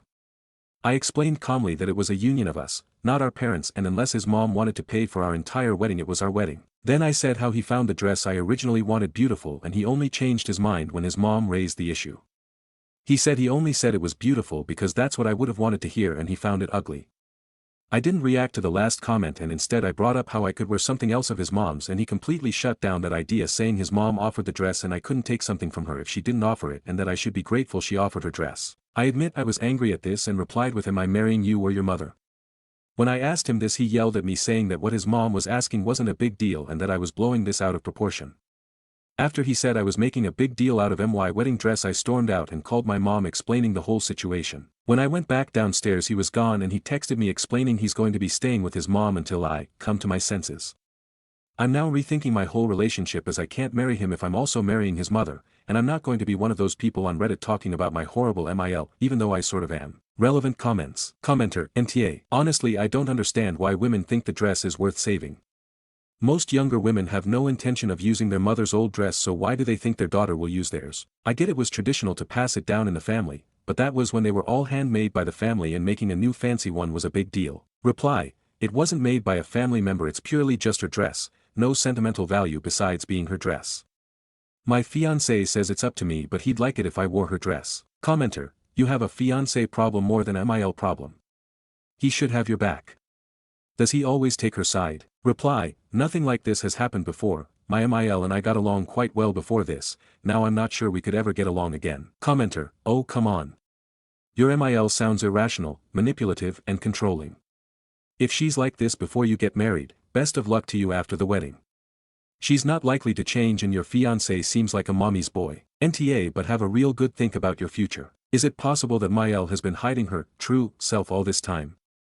Because people don't tend to become so manipulative overnight. Reply, this whole thing has changed my opinion on her, I just don't understand how it all happened. That is possible, but we haven't had any conflicts like this, so maybe she wasn't hiding, she was just never given the opportunity to show her true self. Update 2. Thank you all for the comments, I appreciate it so much. I talked to my mom and she said that my fiancé is acting weird and immature. Yesterday my fiancé's mom called me explaining that we need to talk, and I agreed. She stared of saying how I was going back on a promise, and she was hurt by that. I never got the chance to defend myself before she said she is willing to move past it, if I wear her dress. I completely shut down that idea and expressed how it was my day and I want to wear what I want. I then offered that I could wear something else of hers if she wants that. She didn't, she wants me to wear her dress. I tried again to explain how I wasn't comfortable wearing her dress and I never promised to wear it and it might have been one of my fiancé's ex-girlfriends. She however didn't take this and blew up at me through the phone calling me a liar, unworthy, and a witch. I hung up on her and blocked her number. Then my fiancé texted me saying it wasn't fair to yell at his mother about the dress and I'm acting so immature, but she was the one who blew up at me. Then I texted my fiancé to meet me at our house to talk things out. He refused saying he would come tomorrow. So now I am waiting for him to show up. Relevant comments. Commenter, how many ex-fiancés has this man got? That's telling in itself. Reply, no, I was his first, otherwise just 3 girlfriends. Update 3. Hello everyone, again thank you for the kind words and comments. I appreciate it so much and didn't expect it to sort of blow up and I wish I could reply to all of you. I talked with my fiancé about his childish behavior and how I was angry at his mom and him for trying to get me to wear the dress. He tried to talk but I quickly cut him off and continued saying how it was no longer about the dress and it was how he took his mother's side over mine. He wasn't happy with this of course and said he was only taking the side which was right. However, I disagreed with this and said a dress was a huge factor of a wedding and that I wouldn't wear something I wasn't comfortable with, and then I again brought up how he should be backing me not his mother if we are to get married. He got super pissed off at me for that as I said, if, instead of when. He started yelling saying how I was going to cancel our wedding just because of a stupid dress and how all this must be some joke. I stood firm and told him that this whole thing has got me questioning whether I want to marry him. He once again, surprise surprise, tried to storm out. I followed him and told him he had to talk with me or I'm ending it. He whipped around and slapped me. I stood there in shock as he slammed out front door and ran back to his mommy. Safe to say I am not marrying this man and I am texting him just that. Thank you so much for all your comments, I can't explain how much you have all helped me. Hopefully I can find a man and marry him in less than a year so my beautiful planning doesn't get wasted. Relevant comments. Commenter, he slapped you. Oh hell no. He thinks you're being petty, show him petty. Press charges against this mama's boy, and tell him to fuck off. You dodged 2 bullets. Reply, I'm definitely going to press charges for assault, any part of me that loved him still got slapped right out, literally. Commenter, oh my God. You are so fortunate to have seen his true colors before you married him. I know numerous women whose husband's personality did a 180 after getting married. I know this is an incredibly emotional time for you, but remember to be grateful that you were saved from marrying an abuser. Reply, I can't believe that was 5 years down the drain, shame he ended up like that through no fault of my own. Update 4. Hello again, this one will be a bit of a short update. Again thank you for all the kind words, and some of the not so kind. This morning I went to the police station and filed for a restraining order, which will then be taken to court. I have taken photos of the mark of my cheek from him slapping me and video footage of him coming and leaving my house. Hopefully all goes well and I can leave him and his crazy mom behind me. I'm going to use the wedding venue to host myself an early birthday party. And going on the honeymoon with my sister. I took your advice and unblocked him and his mommy, which I then quickly had to mute as his mom blew up my phone. I texted my ex-fiancé calling things off and that he is an asshole. He replied with saying he's sorry etc and bombarding my phone with messages asking me to forgive him. Sorry for the short update, will probably be the last one for a while. Again thank you for the comments and support. Lots of love, OP. Update 5. I took my ex-fiancé to court, got a restraining order of 3 years on him, ditched his ass and bought a new apartment for myself and got a cat. I used the honeymoon to take a much-needed vacation with my sister and the venue thankfully gave me a full refund. Otherwise not much has happened. He's gone out of my life for good and I landed a new job which pays well. Hopefully I'll never have to see his sorry ass again. I hope this update finds you well, and it's a satisfying end for me. I've also started talking to a new guy from work winking face but I will be taking things slow. Wishing everyone the best, lots of love. Relevant comments. Commenter 1, so what happened to your MIL during all the court stuff? Like what a piece of work they are. Reply, she was all for us breaking it off, but when I took him to court for the restraining order she was obviously not pleased and did try everything to make sure I didn't go through with it. Did OOP sue her ex for the honeymoon or apartment money? Reply, I used the honeymoon as a vacation, and I don't need the money from him haha. He can keep his money. Commenter 2, I hope your ex is happily married to his mom now, since that seemed to have been both of their wishes. Perhaps the wedding dress still fit her. Hopefully, you will never hear from them again. Reply, I've got them both blocked now, and my family's blocked them too. Hopefully that means no more of them. How did the MIL react to the whole thing from the breakup to court? Reply, she was happy that we broke things off, devastated when I took her precious son to court. Was threatening me and telling me to stop my hysterics. OOP on cat tax. Reply, not sure how to share photos, but she's a grey British blue adopted from my local shelter and is around 10. Stories number 13. Aita for asking my dad's ex-partner why I'd care that she's heard about my parents getting back together. My parents got married 20 years ago and divorced when I was 2, which was 15 years ago. For the last 7 years my dad was dating Anna and they had 3 kids together, 6 and under. At the start of April my dad broke up with Anna and within like 2 weeks my parents told me they had decided to get back together and date. Ever since they've been inseparable and all over each other. Anna was shocked when she realized my parents had gotten back together and she called dad to fight him over it. I heard some of the conversation because dad and I were out shopping together that day. Anna showed up at my mom's place a week after that phone call with her and my dad's kids and demanded to see my dad, but he wasn't there. She threatened my mom and so mom threatened to call the police, which pissed Anna off more. I blocked Anna after her and dad broke up. So she couldn't reach me via call or text. It took her until last week to realize and she showed up outside my job and asked me how I could block her and not be there for her. She told me I had to know how much all of this stuff with dad would have hurt her and I should be there to support her. I asked her why I'd care that my parents getting back together hurts her. I said she's not my mom and she's not with my dad anymore. Anna started screaming, so I quickly walked away from her and went home. She called dad to scream at him and said he had let me disrespect her and how dare he not call to apologize for what I'd said to her. Then she said we're supposed to be family no matter what because dad and her have kids together and those kids are my half-siblings, and she said that should come with some loyalty and concern. Stories number 14. Aita for not giving my neighbors food. Hello Reddit, I'm posting on here cause this is weighing heavy on me and I just want to know if I'm the asshole in this situation. Some backstory: I'm a 28, male, and I love to barbecue. When I do barbecue I usually offer some food to my neighbors 35, M, and 30, F, let's call them Mike and Sophia, fake names. Here's where I feel like I might be the asshole. I was cooking last Saturday and I had only bought enough for me. My mom, my dad and sister Mike came out and seen I was cooking and made a comment in passing, can't wait to eat some good food today, and he laughs it off. I look at him and I say, I'm sorry Mike, but I only have enough for my parents and my sister. He gives this look of confusion and says, so there's not enough for me and my wife? I say, unfortunately not today Mike. He gives me this look that says, what the fuck. This is where shit hits the fan and he tells me that he had texted his wife Sophia that I was cooking and that she didn't have to make or buy dinner.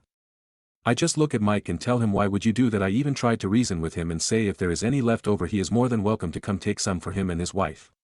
He said it's fine, I don't need a handout, I can afford my own food. I look at him and blurt out, why didn't you just do that from the beginning? I'm sorry I can't give you any barbecue today but only have enough my parents, my sister and me. So Reddit, I'm here to ask, am I the asshole for not being my neighbor's meal ticket? Stories number 15. Aita for recording my friend's fiancé at her bachelorette party and playing the recording for him. I was invited to the bachelorette party for my friend's fiancé. It was over the long weekend at a vacation rental on the beach.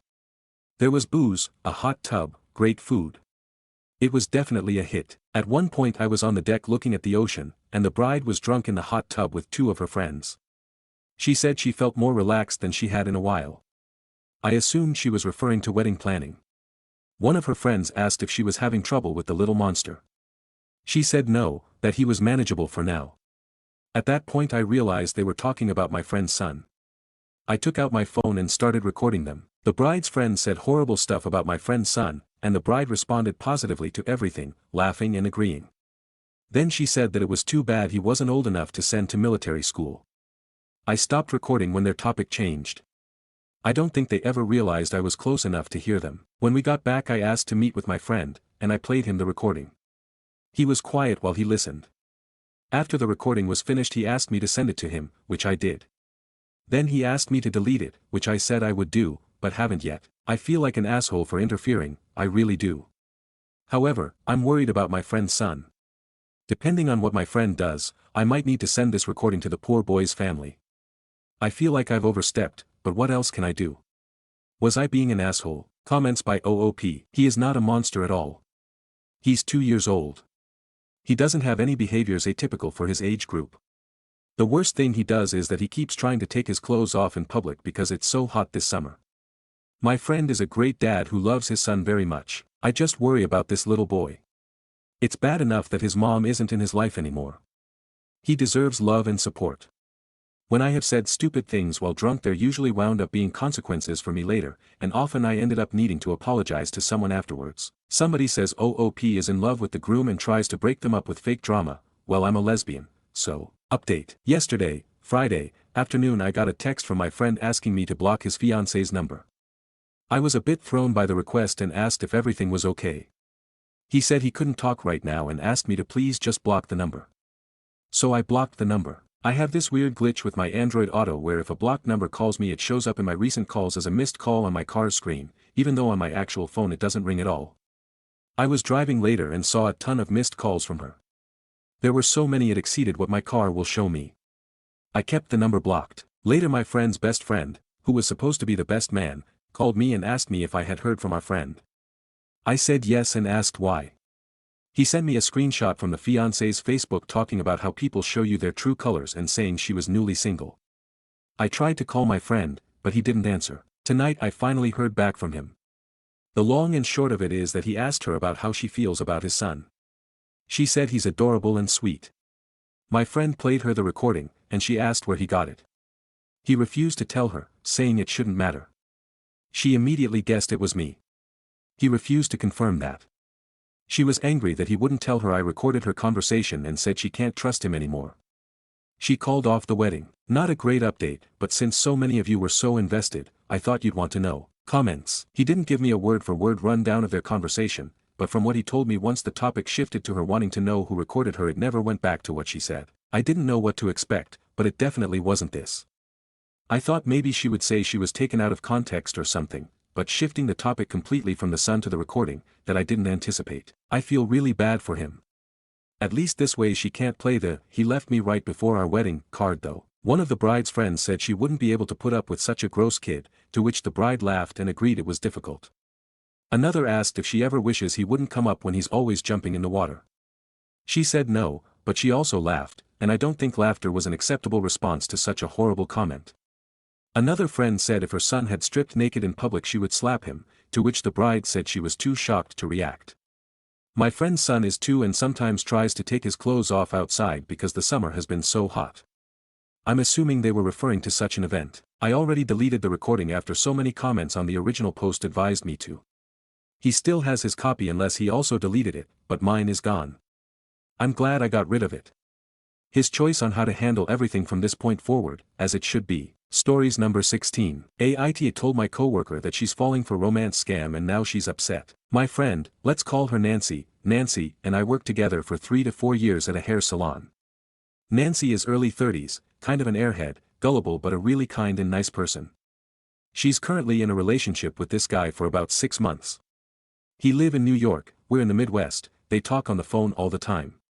He's been out here a couple of times to visit, we've never met but heard a lot about their relationship. This morning she texted me at 6 a.m. asking to borrow $10K because her boyfriend's mom have a family emergency and needs the money soon. She said he's working on an offshore oil rig in Dubai for 2 months and couldn't transfer the money until he's come back to the state.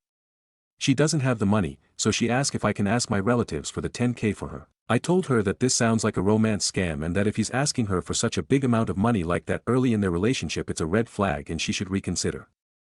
I told her that since I don't her boyfriend that well and if he's ghost her, either me or her will be on the hook for the $10K.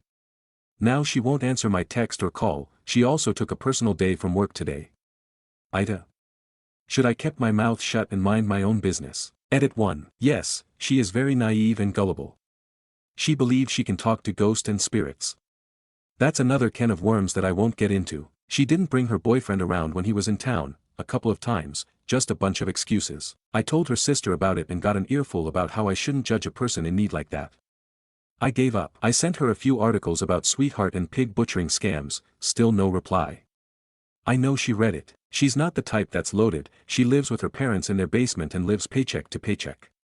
I hope she will realize this is a scam before she's in debt. This will be an expensive lesson. Thank you for letting me vent. Edit 2, same post sometime after April 27, 2025, a few days later. Edit 2, she just texted and asked for the money under the guise of her sister needing it, it was a flat no. I feel bad for her, I told other coworkers and my boss about it so they can say no to her and maybe she'll understand from a group perspective that we're trying to protect her. Update. What me and Redditors, suspected was true, she was in a romance scam.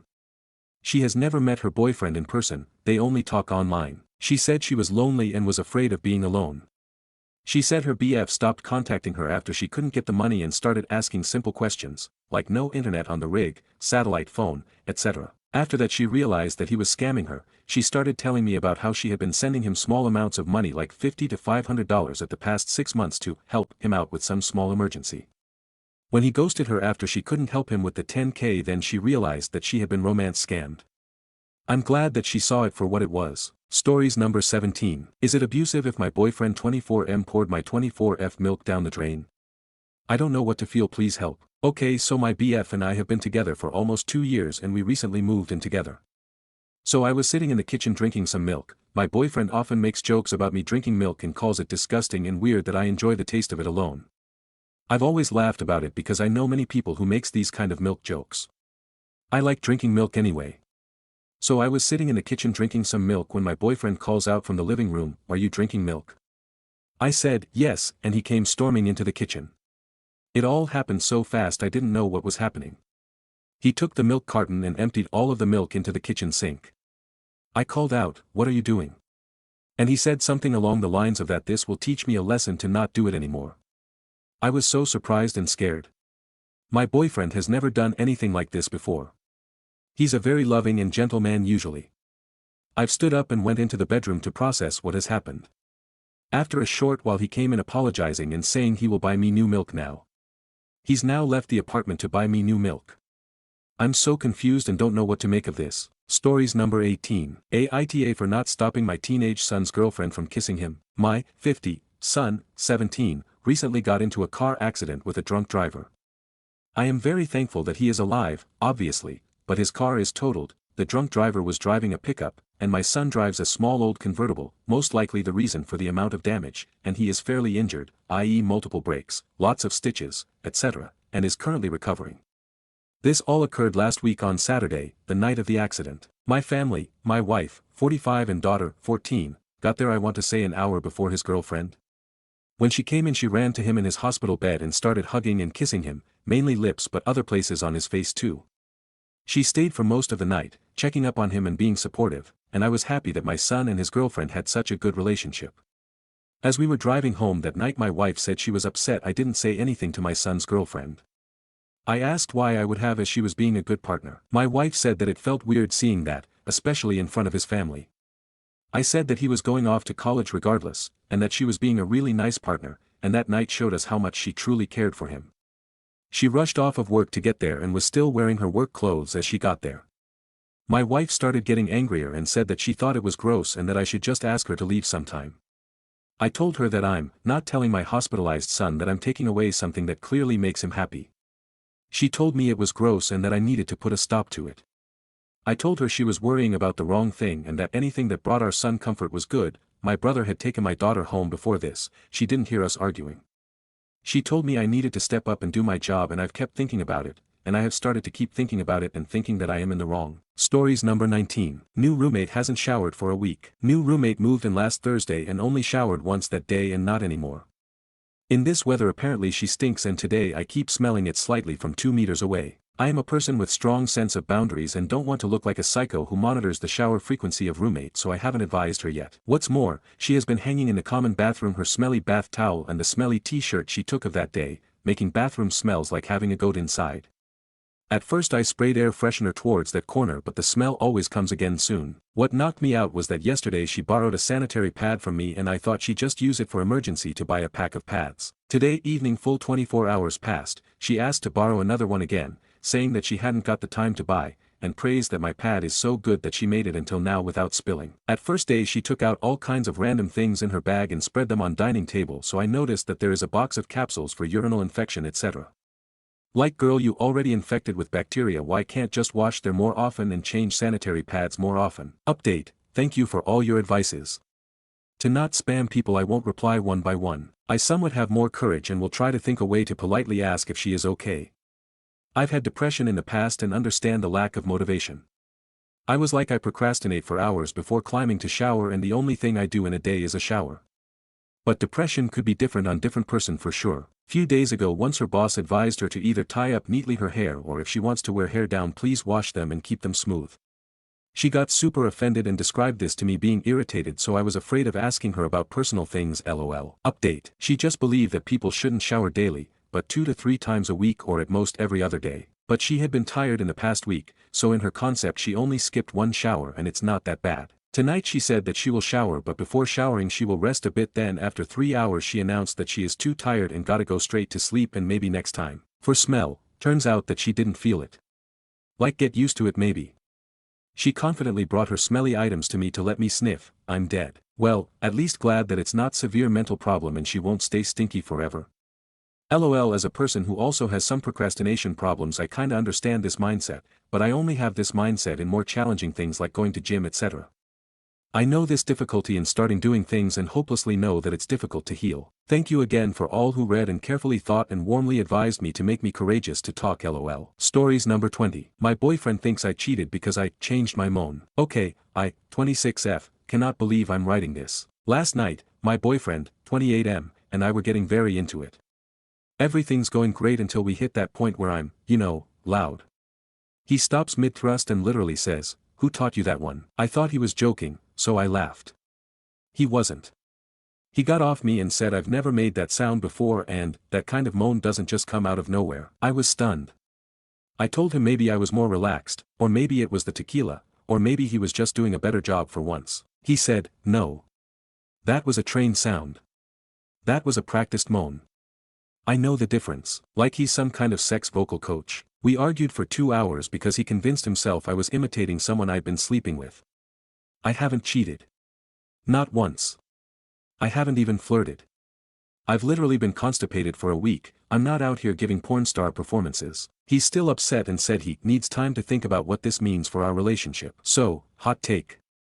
If your man thinks your orgasm is a sign of infidelity, maybe he's not equipped for one in the first place. Stories number 21. Bought a new house, neighbor blocks our driveway. Okay, so this is pretty straightforward but not really sure where to go or what to do. Just bought a new house, how exciting. Our realtor told us to expect some surprises. Here is our first and major surprise: our neighbor likes to park and block our driveway. He seems to be an avid car collector and has quite a few. We didn't really notice it because I guess he parks his daily driver in front of our driveway. So when we were touring the house and whatnot, he was away at work. We've noticed the issue when we need to leave our driveway for work and his car is blocking us in. We've knocked on the door and had a few discussions with him about how that's not acceptable, and he's busted out a handwritten contract that he had with the previous owner stating that it was okay for him to block her driveway. He let me read the contract and it does state that he can block our driveway from the hours of 8 p.m. to 8 am every day of the week. The previous owner was an elderly woman who did not drive, so I can imagine it was not an inconvenience to her. He's threatened us with legal action and told us that because he has a contract he can legally park there. I don't think that's true. Also, I'm aware that we have to live next to this man for the next handful of years, and I want to approach this situation delicately without necessarily getting the courts involved, but I just would like to know what my rights are. I think because the contract was with the former tenant, it's null and void. Any idea how to make peace with our new neighbor and still have the ability to pull in and out of our driveway? I'm kind of at my wit's end, so any advice is majorly appreciated. To summarize, bought a new house. New neighbor blocks our driveway.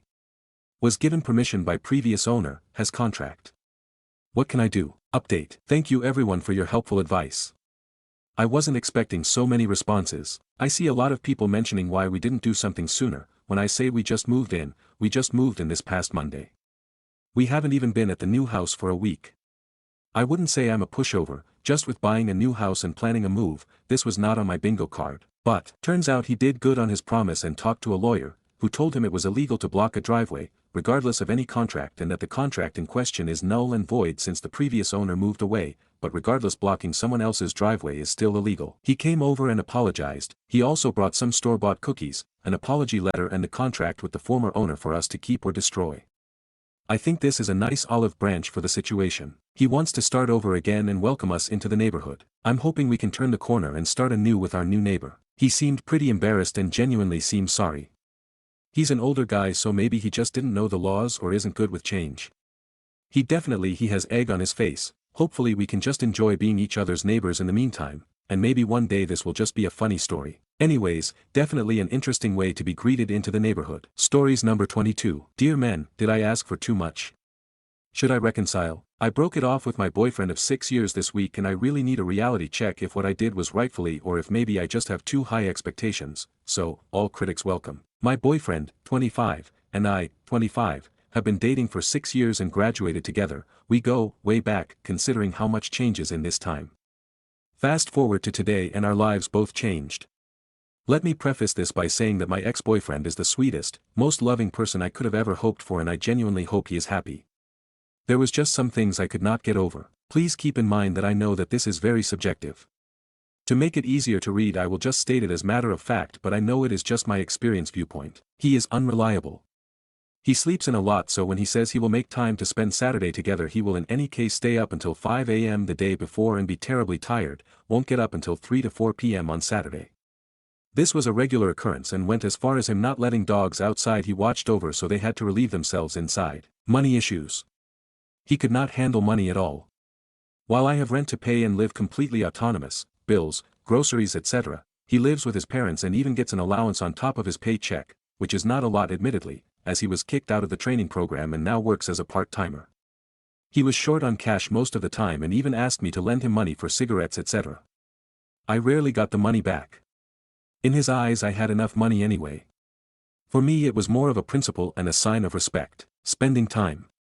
Okay, now please hear me out. Maybe this really is just a personal, petty opinion. Whenever I am busy for more than 30 minutes he heads out to go hang out with his brother.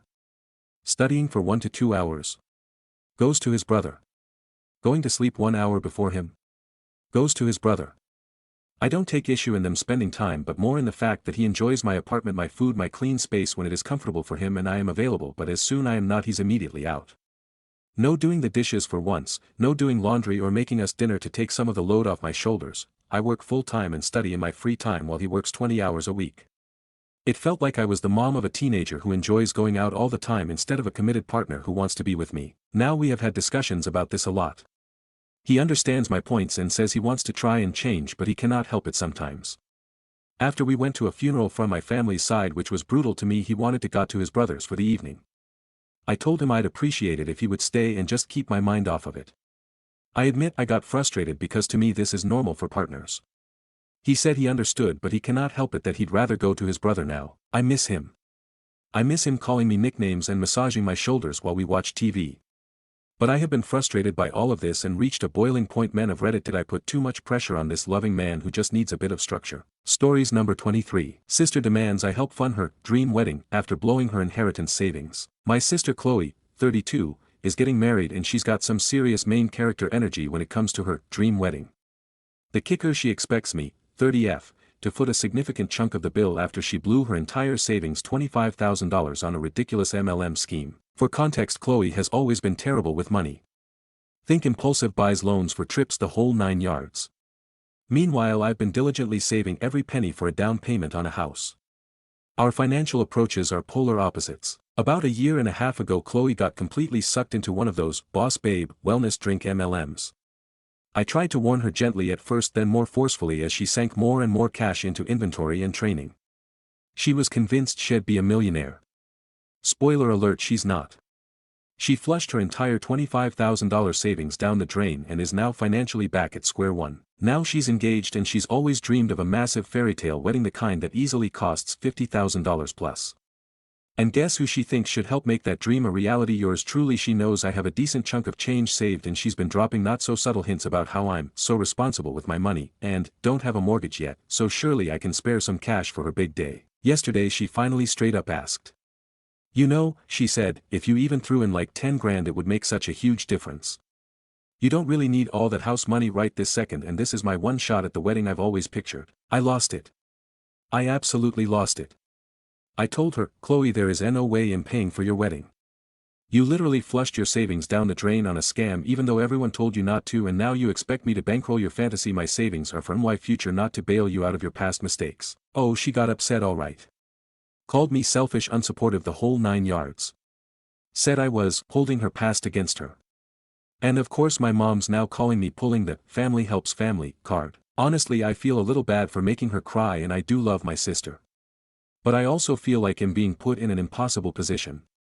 She made her bed and now she expects me to pay for the luxury sheets. This isn't just about a wedding, it's about her expecting me to sacrifice my financial stability because of her irresponsibility. The audacity of some people to ask others to fund their lavish desires after making poor choices themselves is just mind-boggling. If you can't afford a $50,000 plus wedding, maybe don't plan one. Stories number 24. Aita for refusing to let my sister-in-law borrow my car even though she said she'd pay for gas and any damage. Hi Reddit, I, 30F, own a car that I worked hard to buy and maintain. It's not a luxury vehicle, but it's in great shape and super important to my daily life. I commute with it, I run errands, and I honestly just don't feel comfortable letting other people drive it. Recently, my sister-in-law, Maya, 26F, moved in with my husband and me temporarily while she looks for a new apartment and job. She doesn't have a car and asked if she could borrow mine to get to interviews and see some friends across town. She even said she'd pay for gas and promised to be careful. I told her no, I didn't say it rudely, I just explained that I've had bad experiences in the past with people not treating my car well, left it dirty, smoked in it once, minor scratches. I also rely on my car and I really don't want to risk being without it. I offered to help her get a rental or even give her a ride when I can, but she was clearly annoyed and said I'm being uptight and selfish. My husband thinks I'm being a little harsh, especially since she's trying to get back on her feet. Now the vibe at home is super tense and Maya is barely talking to me. I really don't think I'm in the wrong for not wanting to lend out my car, it's my property and a big responsibility, but I also don't want to be the bad guy. Stories number 25. I was my daughter's +1 to prom and nobody knew. My daughter is 17. She's autistic and doesn't have a lot of close friends. When prom came up, she asked if I could go with her, just to take pictures. I said sure, but when the night came, she came downstairs in her dress and said, "You're coming too, right?" I thought she meant to drop her off. She meant as her date, so I put on a suit. Drove us there. Stood on the sidelines while the other kids danced. But here's the crazy part, nobody said a word, not one mean comment. A few kids waved. The DJ gave her a shout out for her dress. I cried in the bathroom. She had a great time, said it was the best night of her life. And when we got home, she kissed me on the cheek and said, "Thank you for making me feel normal." I went to prom at 17. I thought that was special, but this was something else entirely. Stories number 26. AIO for laughing when my MIL introduced herself as Grandma CEO in the birth plan group chat. I'm 7 months pregnant with my first baby. My MIL has always had a strong personality, but lately she's taken things to a new level. She insists on being part of every doctor's appointment, virtually, texts me tips for motherhood daily. She had her last baby in 1989, and recently added herself to our private birth plan prep group chat with me, my husband, and my doula. Her first message: excited to support this sacred arrival. Grandma CEO checking in. Let's make this birth a 10/10 experience. She then listed roles she wants: logistics coordinator, nurse liaison, baby name consultant, and energy protector. I thought it was a joke and replied with a laughing emoji and said, "You forgot catering director." She didn't respond for a day, then sent a long text saying she was deeply hurt by my dismissive attitude and that she expected more respect for her generational wisdom. My husband thinks she's being ridiculous. I do too. But now she's telling the extended family I mocked her role as a grandmother. Am I overreacting by being annoyed, or was the nickname just too much? Stories number 27. Aita for refusing to lend my cousin money to cover the rent on a house she insisted on renting even though I told her she couldn't afford it. My 29M cousin, 26F, is currently in financial trouble because she moved into a house that is way out of her budget. She has no steady job, relies on odd jobs here and there, and has a terrible spending habit, like she buys $6 lattes every day and eats out constantly. I warned her before she signed the lease that this place was too expensive, but she insisted she deserved a nice place. Fast forward 3 months, she can't pay the rent.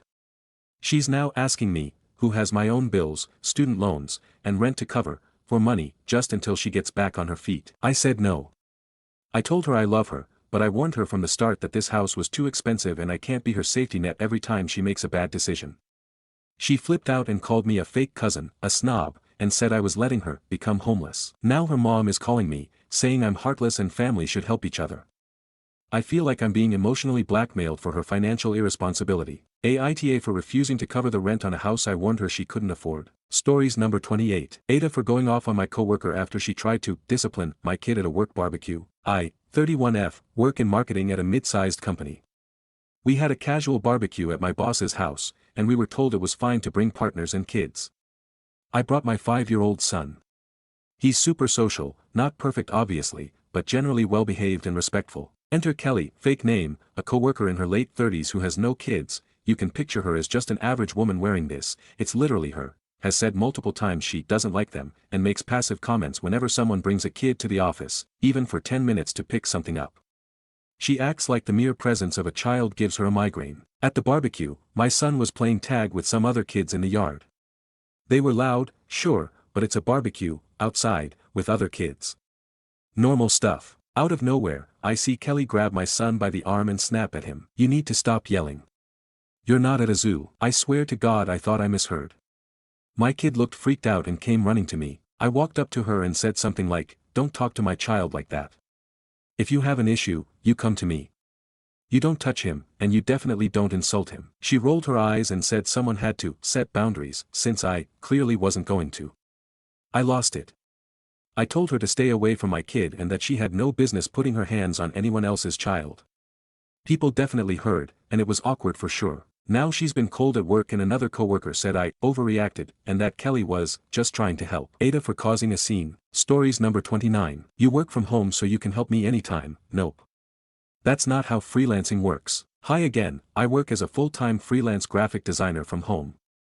I love what I do. I have great clients, I get to set my own schedule, but one thing that never stops is how entitled some people are about my time just because I work from home. Throughout this week, I have been working on a tight deadline for a client I've had for years. This was a full branding package, a logo, social templates, product mockups. Literally the kind of job that pays my bills for the month. On Friday, I was deep in Illustrator with headphones on when someone rang my doorbell. I ignored it, assuming they'd go away. But it rang it again. And again. Then sent me a text that just said, "I can see your car. I know you're home." It was a lady, a member of my church. I finally answered, and she immediately began to rant about how her teenage daughter needed help designing a flyer for free for her school club. She wanted me to just whip something up real quick since because I do this stuff all day anyway. Having this kind of issue often, I just told her very politely that I was in the middle of a big client project and didn't have time, but I'd be happy to send her some free Canva templates she could use. She shuddered then says, "You work from home. It's not like you have a real job. You can take a break when you want to." I just blinked at her sign and I told her again that this is my actual job and that I don't do unpaid work, especially on a deadline. She rolled her eyes and said, "Wow, I didn't know helping a church member was too much to ask. It must feel nice to be so selfish." She stormed off, and I honestly laughed out loud. In my head I was like, helping a church member plus doing free professional work on demand with a tight time range because they feel entitled to your time. Got it. I don't know if her daughter never got that flyer. And I hope to see her in church tomorrow. Stories number 30. New downstairs apartment neighbor, kid loves to scream. Is my way of handling it reasonable? I've been a tenant at my current apartment for 2 years. The apartments are the nicest in my area, and I pay quite a good chunk in rent monthly for a 1BR 1BA. Everyone in my building has been pretty chill, there's 8 units total, occasional one-off things but nothing serious, until recently. Old downstairs neighbor left, new downstairs neighbor moved in shortly after, about 2 to 3 weeks ago. Main problem is her kid cries pretty much all day, and has a tendency to scream quite a bit. The crying isn't something I'm interested in bitching about, but the screaming definitely warrants addressing because it's clear she's not trying to teach her kid to not scream, it seems more behavioral, not a newborn screaming. I can see the screaming becoming a bit of a problem in the long run.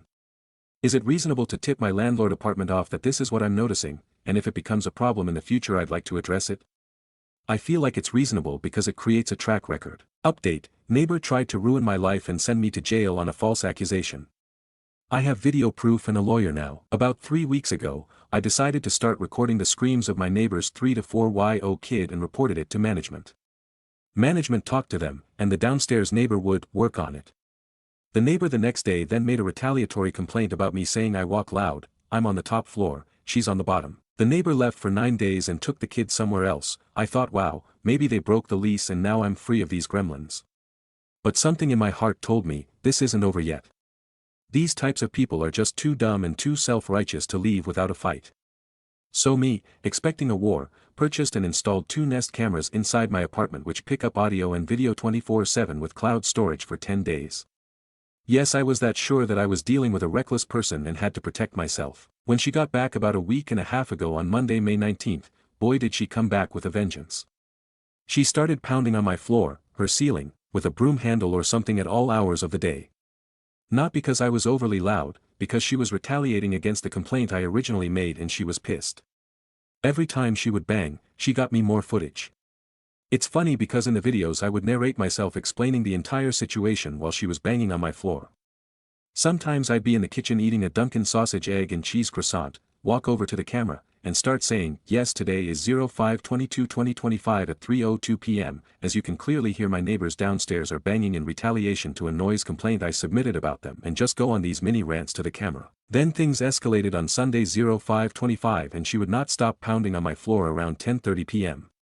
She would 6 to 8 pound times, chill for a bit, then go right back to it.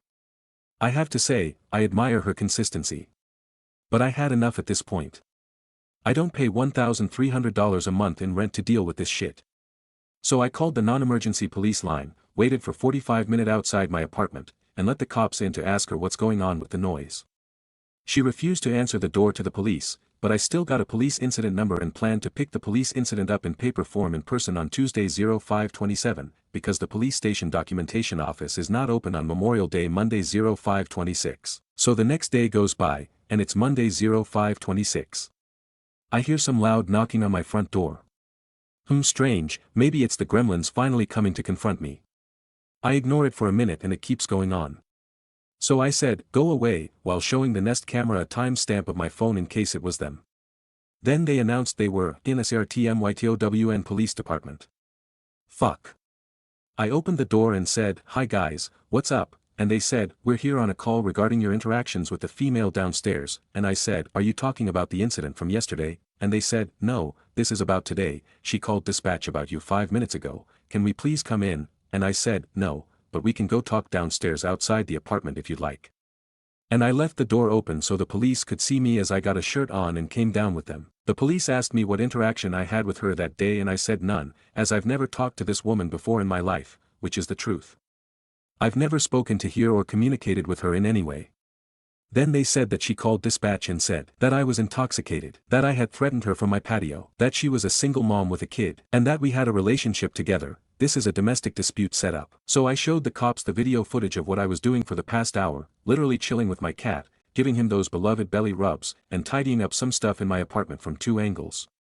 They let me go in 5 minutes. That was on Monday 05/26, the next day on Tuesday 05/27 I went to the police department and got a copy of both police incidents, as well as getting her full name from the incident.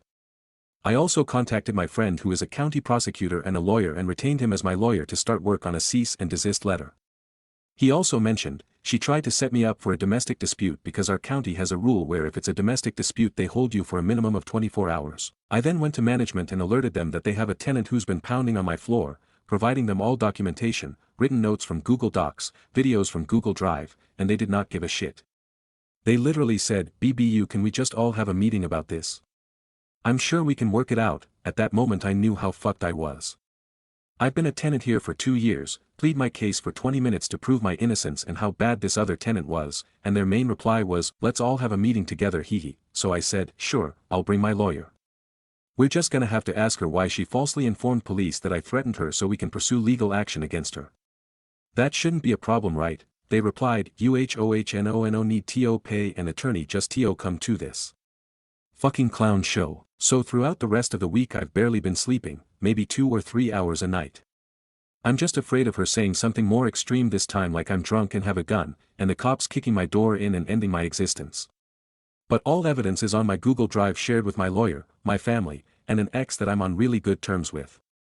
I've instructed them if I do get jailed or swatted over this, to sue everyone into oblivion, and have provided so much documentation they'll have a strong case. My lawyer also finished with the cease and desist letter which I'm sending to the gremlins below today through certified mail. Then I'll be pursuing symbolic damages via small claims court, suing them for $5 for 5 different reasons, $1 a reason, then building a bigger lawsuit against them. I'll also be attempting to work with the police to get a charge against them for false informing. I have promised myself and whatever entity is out there in this universe that I will make this woman desolate for trying to ruin my name, frame me for something I didn't do, and potentially jail or have me harmed by police. If it's the last fucking thing I do, I will pursue this to the furthest realms civilly and lawfully. For now I am fully prepared to move if she does not move by the end of next week, since management is not doing anything. That's pretty much the end of this update Reddit. I'm sure I'll have some more news in a few weeks. Stories number 31. All modifications must be restored to the original. I told this story to a friend. She suggested I share it here. My family and I moved into a house in 2008, 5 bedrooms, 3,200 square feet, $1,600 a month. It was a decent price in 2008, and the rent stayed the same for many years. Since I'm reasonably handy, I would fix things myself rather than bother an old man. I lived there so long that I also made quite a few upgrades. In 2024, the owner passed away, and his son inherited the property. A week later, he gave notice of intent to inspect the property. During the inspection, he kept trying to open drawers and look through my belongings, which isn't legally allowed, and was rude when I stopped him. As he left, he handed me a notice that my rent was increasing to $4,000 monthly, about $1,000 over market value. I would have paid higher rent if it had been reasonable, but I wasn't paying that much. My month-to-month lease was worded to require 3 months' notice to raise the rent. I pointed out this fact, then gave him notice that I would be moving out at the end of that 3 months. A few days later, I was served with an eviction notice. The month-to-month lease also required 3 months' notice to evict me without cause, so he tried evicting me with cause. He claimed I had made unauthorized modifications to the house and cited the back door with a dog door installed. I still had the original door in the garage and the previous owner's permission, so it was neither unauthorized nor a modification. Regardless, the judge decided I needed to move out within 30 days, or he would grant the eviction. Additionally, he explicitly ordered that all modifications be restored to the original. This is where the malicious compliance comes in, and I'm sure you already see this coming. All the smart house additions I made were removed. The tool shed in the yard was removed. The pond was filled in. Closet organizers were torn out. Garage organizers were removed. The updated appliances were replaced with basic models. Every update I made was removed, and then I moved out. He sued me for removing everything. His lawyer cited a law that says any changes to the property become part of the property, and it's illegal to remove them when vacating the property. However, my lawyer pointed out the order from the previous judge, stating, all modifications must be restored to the original. I provided receipts for all the things I had removed, proving I had added them and was required to remove them. I won the case, and he had to pay my legal fees. A few months later, I got a call from his sister. Some of my mail had not been forwarded, and she wanted to ensure I got it. We had a short conversation about the entire ordeal. She told me the house was actually inherited by 4 siblings. Her brother had lied to everyone. First, he had raised the rent, knowing I would move out. He already had a deal to sell the house to one of those big rental companies. He told his siblings the house had negative equity and nobody would get anything from the sale. In reality, the house was paid off and worth about $700,000. They had made an offer on the house, which included all the stuff I later removed. He couldn't afford to replace everything, so they took him to court over the sale. Since all 4 siblings were listed as owners, all were named in the lawsuit, which is how they learned the truth. In the end, the house sold for $550,000. In exchange for not pressing fraud charges against him, his 3 siblings split the proceeds, and he got nothing. Edit. A lot of people ask the same questions. Rather than respond to them individually, I will post them here. Q. How did everything happen so fast after the landlord died? A. I guess my wording wasn't clear. I don't actually know when he died. I only talk to the guy once or twice a year. This all started about a week after I was notified of his death in February of 2024. I moved out in early June. We went to court over the removals in September, and I spoke with his sister in December. Everything I posted happened over the span of nearly a year. Q. Why did I rent for 17 years instead of buying a house? A. I moved into the house during my divorce in 2008. Buying a house during a divorce is not easy. I chose this house because it was large enough for me and 3 kids and close to their schools. By the time they moved out, I was set in my ways. I planned to buy another place at some point but was in no rush. Q. How did his siblings not know what he was up to? A. I don't know. Everything involving me was my first-hand experience. Everything that happened after that was second-hand information I got from his sister. I can't confirm what she told me, I can only share what she said. Q. Why did I do so many upgrades in a rental? A. I wasn't tearing out walls or replacing floors. Everything I did was reversible and done to make my life easier. Also, the landlord was retired, never raised the rent, and always gave permission. Even though I was renting, it was my home. Q. Why did the judge only give me 30 days to move out? A. The eviction process didn't happen overnight.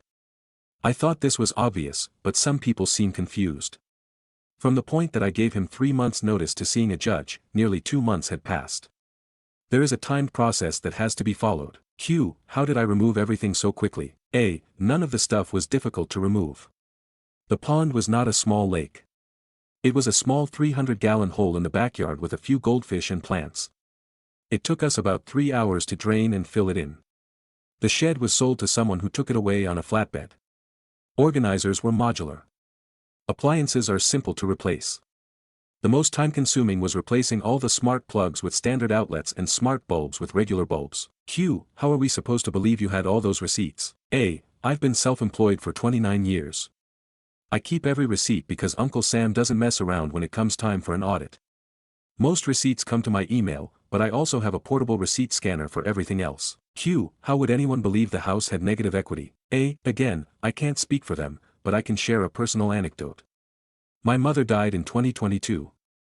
While settling her estate, we discovered that she had a reverse mortgage. Essentially, a company loaned her money with no mortgage payments. In return, they had to be paid back if she died or tried to sell the house.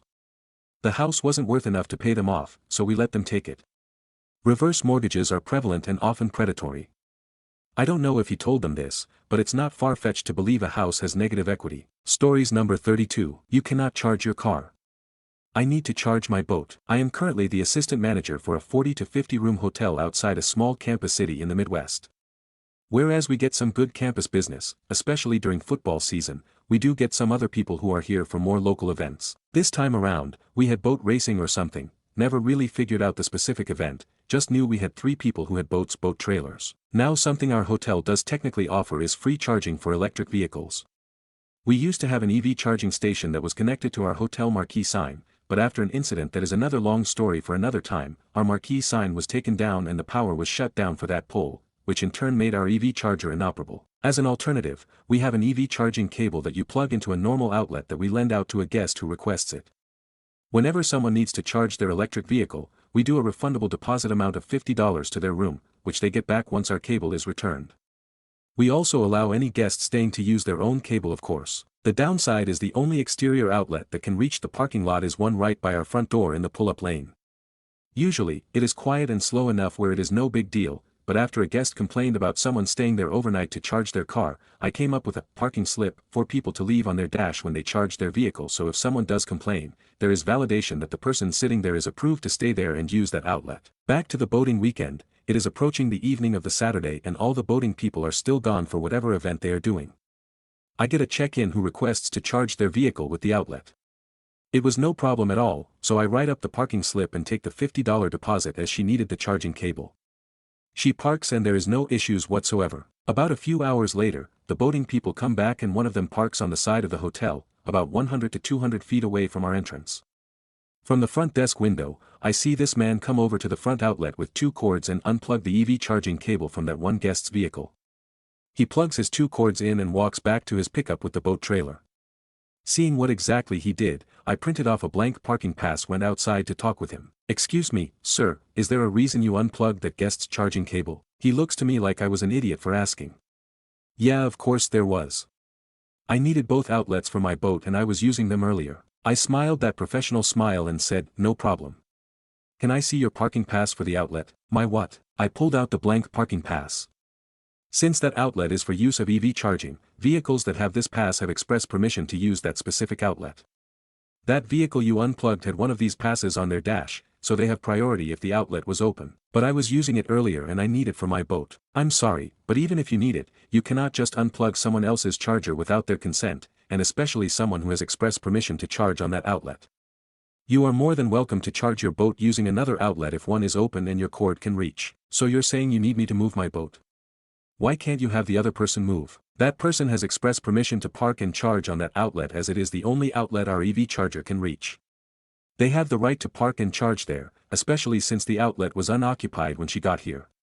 If you need to move your boat to charge elsewhere, then that's what has to happen, otherwise you don't have to move, but you cannot use both outlet ports and have to see if your charging cord can reach another outlet. He grumbled again, refusing at first, but I repeated it again a little sterner and he eventually moved. Thing is, there was no record of him even requesting asking to use our external outlets. If he expressed interest, we would have gotten him one of those parking passes and it would have been a matter of first come first serve, but he was unauthorized and just assumed that he was entitled to those specific outlets. Stories number 33. You think I'm fudging my hours? You're right. Here's my real hours. I started working for a non-profit in 2019 after being a volunteer member since 2000.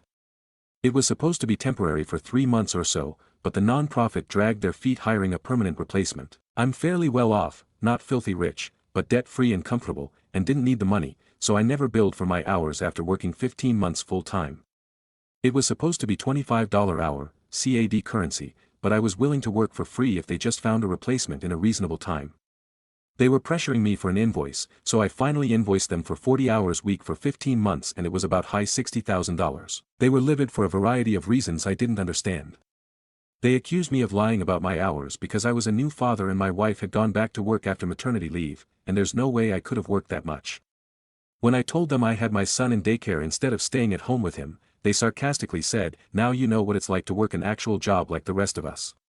They were mad that I wasn't volunteering my time anymore like I used to, but I insisted I was and that my billed time was only for the TV bingo fundraiser and not for any other non-profit activities.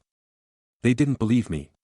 I tried to tell them my hours were actually more than I billed for, and my hourly rate is greatly reduced compared to what I normally charge for all the work I was doing: IT, e-commerce, web design, marketing, HR, operations, bookkeeping, TV production, etc., but they said they didn't care about the rate reduction. They insisted that I charge my normal rates for my actual hours, and then deduct 10 hours a week for volunteering, which is about 10 times more hours than any of them volunteer for. Okay, bet. I started charging them $40 to $125 per hour depending on the task. I recorded all my tasks and hours in great detail. I charged for any time I spent doing what was normally volunteer work for the nonprofit. Then I finally deducted 10 hours a week. I was billing an average of 50 hours a week after the volunteer hours were deducted. I also took the opportunity to start hiring more people under me on their dime so I could work way less than I did in the first 15 months but still get paid the same if not more. They couldn't say anything because it was exactly what they asked for. I was billing $1,000 a week before malicious compliance, and then about $3,000 a week after malicious compliance, which I started trimming back down closer to $1,000 a week after cutting my own hours. These guys kept doubling down and accusing me of incompetence and fraud over the next year and a half that I continued working, but I didn't care anymore. They turned my passion into a crappy job that I didn't need, so I stayed until all my amazing employees were hopefully set up for success and wrote that nonprofit out of my life for good. I didn't feel any guilt over being paid for my time with them because I had raised more money for them in 30 months, $30 million gross, about $20 million net, than they had raised in the 100 years before then. Stories number 34. AIO for leaving my fiancé's family dinner after his dad joked about me being the rebound. My fiancé, 32M, and I, 30F, have been together for 3 years. He was engaged once before, years ago. I've never had any issue with that, it ended long before I met him, and he's always been open about it. His parents, not so much. His mom still keeps photos of his ex around, because she was like a daughter. I've let a lot of little comments slide. Until last weekend, we were having dinner at his parents' house when his dad made a toast. It started normal, but then he said, "We weren't sure you'd ever move on after Claire left, but hey, sometimes second place is still a win, right?" Everyone laughed except me. My face just burned. I put my fork down, got up, and left the room. My fiancé followed me out, apologized, and we left. Now his mom is texting saying I overreacted and ruined a light-hearted family moment. Was I actually too sensitive here? It's not like I'm jealous of the ex, but I don't think I'm wrong for not wanting to be called a consolation prize. Stories number 35. Aita for telling my 23F boyfriend, 38M, that I won't cook for him until he marries me and buys us a house. My BF and I have been together for almost 3 years and we have a 5-month-old baby together. I'm a SOM, I dropped out of college to take care of him because we can't afford daycare. It was an accidental pregnancy, and abortion wasn't really an option since we live in a state where it's banned after 6 weeks and I didn't find out that I was pregnant until 7 weeks. I can't drive and my BF said he wouldn't drive me out of state because he wanted our baby. For the last couple of months my BF has been asking me to cook more. The problem is that we live in a tiny studio apartment and my baby is very clingy. He screams pretty much any time I set him down unless he's asleep, and when he's asleep I usually use that time to either pump, do other chores like laundry and cleaning, or catch up on sleep myself. Since it's only one big room, I can't get away from the screaming, and not only does it kinda drive me crazy but it also makes me feel bad hearing my baby in distress. He wants me to hold him or he screams, thus I end up spending the majority of the day holding and playing with him, so it's hard to get other things like cooking done. Yesterday evening my BF got home and was upset that I hadn't cooked for him. We argued and he called me lazy and entitled for being home all day while he works yet not cooking for him. I explained to him the above about it being hard to get much done in a tiny studio apartment with a screaming baby, and reminded him that if it were up to me, I'd probably still be in college and I wouldn't be financially dependent on him, but he really wanted our baby and he wouldn't drive me out of state. He tried guilt-tripping me about me not wanting our son, which hurt because I did want him and I love him, I just don't think that we were in the best position to have him when we did. He then doubled down on calling me entitled and selfish, so I told him that I'll cook for him once he marries me and buys us a house so that I can have an actual kitchen to cook in and table to set. He got mad and stormed off and ended up sleeping in his car. I feel like I was justified in what I said because he wanted me to have our baby and stay home despite knowing that we'd struggle to afford it, but I also do feel bad because he does work hard to support us. Aita. Stories number 36. My husband will invite his family and friends over without telling me until that day. He then expects me to clean, run to the store and cook everything. I finally just decided to leave the house the last time he told me because I only had 4 hours till their arrival. He cancelled. Not the a-hole PO mode. The thing is, his family is constantly judging and talking about each other, so when he says, it doesn't matter, they don't care. I know, and he knows, he's full of it. Also, it's not just tidying the house. We are not regularly stocked in food or drinks to have people over. When I got home, I asked what he was planning on having for dinner, and he responded, I don't know, I guess it's good that they aren't coming over anymore. Now he is sulking, saying I am the problem because I can't go with the flow. I have told him multiple times I just need a couple days' notice to get things in order. But he insists I am just difficult, uptight and uncooperative. Stories number 37. I was fired because the baby was sleeping too much. I started this new nanny job 2 weeks ago, and I'm not a mom, but in my 9+ years of being a nanny I've never heard of this. The parents work from home, I work 8 to 5 Monday to Friday and I literally can't think of anything else that could have went wrong. Everything was going great, even the mom was crying letting me go, and I'm sitting there thinking, why, but she said it was because the baby just sleeps longer with me, and I really don't understand it. I told her when she commented on how long he was sleeping, that I could wake him up if she wanted, and to just let me know what she wanted me to do and I'd do it. As this being a new job I just wanted to make sure to not step on any toes and make sure I'm doing things the way she'd like. I always offered to wake him up but I'd run it by her as she's the mom.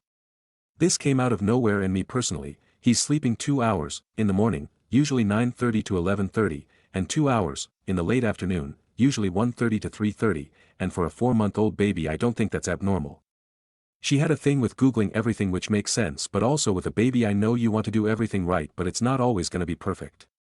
I'm unsure, I really did try everything and it was the best way to be fired I guess. She said she'd still be a great reference for me and is still paying me for 2 days I'm not working, tomorrow and the next, and she really didn't want to but something in her gut is telling her I guess to try someone else. Makes me so sad, I loved that baby. But also why didn't she give me a notice? It doesn't make sense to me. Anyways, do any other mothers have this issue? I'm just confused on why she couldn't have just asked me to wake him up.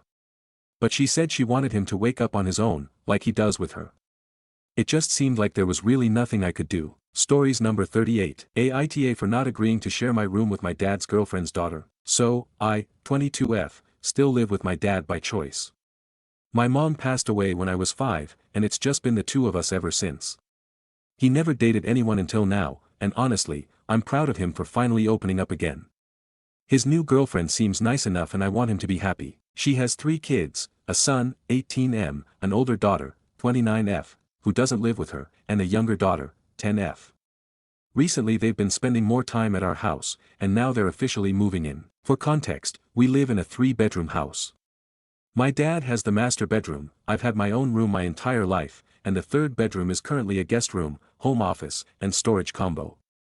We also have a spacious basement and an attic, both mostly filled with old stuff, some of it my mom's, but nothing that can't be moved or reorganized. I'm a full-time uni student and I also work part-time at a restaurant. I get a small monthly allowance from my dad, classic Indian dad behavior lol, but I still make my own money and support myself as much as I can while I study. I even paid him $50 in rent, which is the most he'd let me give. I tried offering more, but he refused. So I'm not freeloading. I pull my weight. Here's the issue. My dad told me that the 10-year-old would be sharing my room. As in, I'm supposed to give up my privacy, routine, and personal space to suddenly share it with a fourth grader. And here's the thing. She's not a bad kid, but she's loud, high energy, and constantly wants attention. She talks non-stop, touches things without asking, and doesn't really understand boundaries yet. She'll go through my drawers, try on my stuff, and barge in even when I'm clearly doing schoolwork or trying to nap. She's very clingy with me too, probably because I'm the closest in age among the women in the house, but it's draining. I tried being patient and nice, but I'm already struggling to juggle school, work, and life. Sharing a room with someone who wakes up early, makes noise, and doesn't understand personal space would seriously affect my mental health and productivity. Also, my dad actually agrees with me. He knows it's not fair to ask me to give up my space, and he's been trying to talk to his girlfriend about putting her daughter in the guest room instead. He also suggested that her son take the basement or attic, and her son is completely fine with that. In fact, he likes the idea of having the basement to himself and said he could even turn it into his own space. So it's not like anyone's protesting except his mom, but she still insists that her son needs his own room and doesn't want her son in the basement for reasons I honestly don't understand. She's not hearing anyone out, including my dad. Meanwhile, I'm just expected to step aside and give up the room I've had all my life like it's no big deal. I didn't ask for this new setup. I'm trying to be supportive, but I also didn't expect to be pushed aside in my own home just because my dad is starting a new chapter. I don't hate the little girl, not at all, but I also don't think it's fair for a 22-years-old university student with a job to be rooming with a 10-years-old who doesn't respect boundaries or understand what quiet time means. It's not a minor inconvenience. It's a huge shift in my day-to-day life. So, Aita, consensus, NTA, commenters say to talk to her dad. Some also point out it is inappropriate for a 10-year-old to share a room with an adult. Others also say OOP should move into the basement themselves and put a lock on the door. A couple of people think the girlfriend wants her to move out or that OOP should just move out and avoid the drama. Update. Hello guys, I want to start off by saying thank you for the advices you all gave me. I wasn't able to comment on all of them, but I read them and some comments actually pointed something out. My dad's girlfriend wants me out, and the ones that told me to sit down with my dad and talk to him privately, just us. I did so this morning. We went out for breakfast, and I told him I don't feel comfortable sharing my room. I don't want to share my room. I told him I'm not taking the attic and basement either. Listen, my room was mine since I was a baby, so why would I want to give it to someone else? That he was a bit hurt about this since I didn't actually tell him how I really felt about this whole ordeal. For context, if you don't want to read about the ages and personality and background, skip this paragraph. Okay, so my dad was born in India and is an only child while my mother had 4 brothers, so you can already tell how the dynamic was like. My mom's parents favored her brother more than her, blah blah blah, and my dad didn't like that, and he was like 22 when they got married. He moved to Canada with my mom, 22 and 19. Yes, it was a love marriage. My dad got a job and went to school, started his own business and took my mom to school, and they got financially stable. My mom's got her degree in medicine and my dad an accountant. They had me at 30 and 27. I was 5 when my mom passed away. My dad's is a bit of an irrational person, not in a bad way, but when you piss him off regarding someone he cares deeply about, he's quick cut you off. My dad's GF is 43 and eldest child is 29, so you can do the math. Anyway, after talking to my dad, he was kind of pissed off at how blind he'd been and he was fuming. We went back home, and you will not believe what we saw. His girlfriend already moved her daughter's clothes from the guest room to mine, and that lit the fuse that I started screaming at her not to touch anything in my room. I honestly should have listened to those who told me to put a lock on my door. My dad intervened, told me to take the kids out of the house, and they started arguing. Long story short, my dad broke up with her and it turns out she had lost her house to debt and had nowhere else to go. And she was after my dad's money, but my dad was what she described as stingy, as he didn't buy anything for her. I cackled at this. We changed the locks as she printed out her own copy of the keys, and later got a call from her ex-husband, the baby daddy of the 10-year-old, saying we should have kept her with us as she is now staying with him and his wife and other kids, so it's now a crowded house. I feel like my dad dodged a bullet there. They were dating for a few months and all this happened in a span of one day. It's also sad that he didn't date after my mom died, and when he finally tried to, this is what happened. My dad says it's best he stays a single widower. Low-key sad, but that's his decision. Also, to mediocre prompt telling me to move out cause I'm 25, I'm 22 read and I don't want to move out yet. There's no such thing as, it's time to move out. When you have a great relationship with your parents, that I'll move out when I want. See how I said I choose to stay with my dad? Yeah, it's a choice, I can move anytime, but guess what I choose? Yes, chussy its a choice not to move out. Maybe after I graduate I'll move, but honestly I hate being alone, so it. Edit. Oh my gosh, can y'all stop telling me to move out? I genuinely don't want to yet, and my dad doesn't either. Telling me to move just because of a girlfriend is a diabolical. My name is in the title deed, so I own the house too. It's my house too. I have every right to say no, that I'll move out for sure, but when I feel like it, I'm not a lazy bum that doesn't know how to take care of herself. I sure can. I just chose to stay with my dad. Why is that so looked down upon?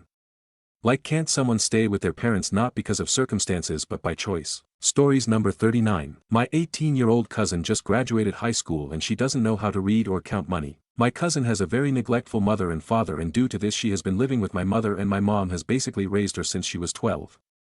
My mother raised her the same way she raised me and my other siblings. I would be there to help my cousin with her homework a lot too back when I lived with my mom. On the day of her graduation the whole family was there, and she has received a lot of gift cards and money from me and other family members to congratulate her. She had trouble reading each card as there were like 5 words at most on each card. None of them had excessive handwriting or sloppy handwriting. She couldn't count the money that were inside the cards, they were all $20 bills. I'm over here like, how the fuck did this girl graduate and how does she not know how to count money? I remember the exact moment I sat down with my cousin when she was around 14 and I taught her how to count each dollar bill multiple times. My mom would make her write her multiplication table all the way from 1 by 1 to 50 by 50. We taught this girl so much, and she doesn't know how to read or count money. Like, I'm too shocked to even believe it, to be honest. And I hear that she's trying to apply for college when she literally can't read. My mom was obviously pissed when she found out, because she feels like everything she taught that girl was all for nothing, and honestly I can understand that. My mom went out of her way and made a lot of sacrifices to get this girl the best education. I helped my mom financially for a bit to make sure my cousin stayed in private school up until graduation. I'm not gonna lie, I used to be jealous of my cousin for getting a better education than me and my other siblings, but I grew out of that. It pisses me off knowing that everyone's effort toward her getting a better education and a better life all went down the drain. And before people start assuming, no, she does not have any mental illnesses or mental disabilities. Stories number 40. I left my abusive mom, and my little brother snuck me a note saying, "I'll come find you when I'm 18. I moved out the day I turned 18. Suitcase, trash bag, and a savings account with $700. My mom screamed at me the whole way out the door. Said I was ungrateful, lazy, evil. But I didn't look back. That night, my 12-year-old brother slipped a folded-up piece of paper into my jacket pocket when mom wasn't looking. I didn't notice it until I got to my friend's house. It said, "I'll come find you when I'm 18. I'm proud of you. I love you." I ugly cried in the bathroom for an hour. He's still living with her. Still walking on eggshells every day. Still doing the dishes wrong, or saying the wrong thing, or being too sensitive. I haven't posted anything publicly because I don't want to get him in trouble. But I think about that note every day. I reread it when I feel like I abandoned him. I didn't leave because I didn't love him. I left because I love him enough to show him what leaving looks like. Stories number 41. The town sheriff, M30, is in love with my little sister, F18. I don't know where else to go with this. I, 21M, live with my family in a small town where everyone knows everyone. My little sister, 18F, is a very nice girl, pretty, sweet, gentle, really religious and traditional. The town sheriff, 30M, has known our family for years. He was my father's friend from the military. They're both ex-military now. I used to think he was alright. Polite, serious, kind of intense, but respectful. That's changed drastically. A few months ago, I started noticing how often he's around her. Like, way more than makes sense. She'd be at work, he'd happen to be patrolling that block. She's walking home, he pulls over to offer a ride. Once he stopped by our house when my parents were out, just to check on things, but he made it a point to ask if she was home. Not me. Not our father. Her. Then I found out he texted her 41 times in one day. She thought it was a little annoying, but assumed he was just being friendly. I finally saw one of the messages. It said, "You know I'd do anything for you." He also sends her money. Like, what the actual hell? It gets worse. She told me last week he pulled her over late at night. Said her brake light flickered. Let her go with a smile. Her brake lights are perfectly fine. I checked them myself. A few nights ago, we were all at a bonfire and he reached for a beer bottle. His sleeve lifted and I swear to God, he has a tattoo of her name. In cursive. Next to the date he met her. I couldn't stop staring. He didn't notice. I tried bringing it up to my dad. He brushed it off. Said the sheriff looks out for her like a little sister. But I know what I saw. And the way the sheriff talks about her. He sounds obsessed. I feel sick. My sister doesn't see it. My parents don't believe me. And I don't know what to do. I want to protect her, but the guy is literally the law in our town. I don't have proof. Just all this creepy stuff that's stacking up. Do I confront him? Do I warn her? Or do I just wait until something happens and it's too late? Update, sorry, while replying to comments I realized I forgot some very important details. My sister is engaged to a 20-year-old Army NCO, she really likes him and our parents also approve of him. He's very protective over her and she once tried to fight the sheriff, but I stopped him because I don't want him to do something stupid. Me and him are the only ones who know she's getting stalked. My sister is not naive, she understands the guy has ill intentions. And she rejected him and blocked him, but he kept making more accounts. She doesn't see it as stalking though. We live in a farm and the sheriff needs to drive like 30 to 45 minutes to get here. My sister also doesn't leave the farm often. We also have a big family and she has multiple sisters who always accompany when she goes out. Our parents don't allow her to go to college, she also doesn't want to, she was homeschooled and has a very good education and good grades too. Stories number 42. That time a lady tried to fight 13-year-old me at Subway. Real quick throwback story. One time in middle school I was at Subway on my lunch break, there was this woman ahead of me who no matter what the poor Subway worker did, she kept screaming and insulting her work ethic, while insisting that her sub was being ruined and made wrong. She'd ask for extra lettuce, and then scream that's too much lettuce, who could eat that much lettuce?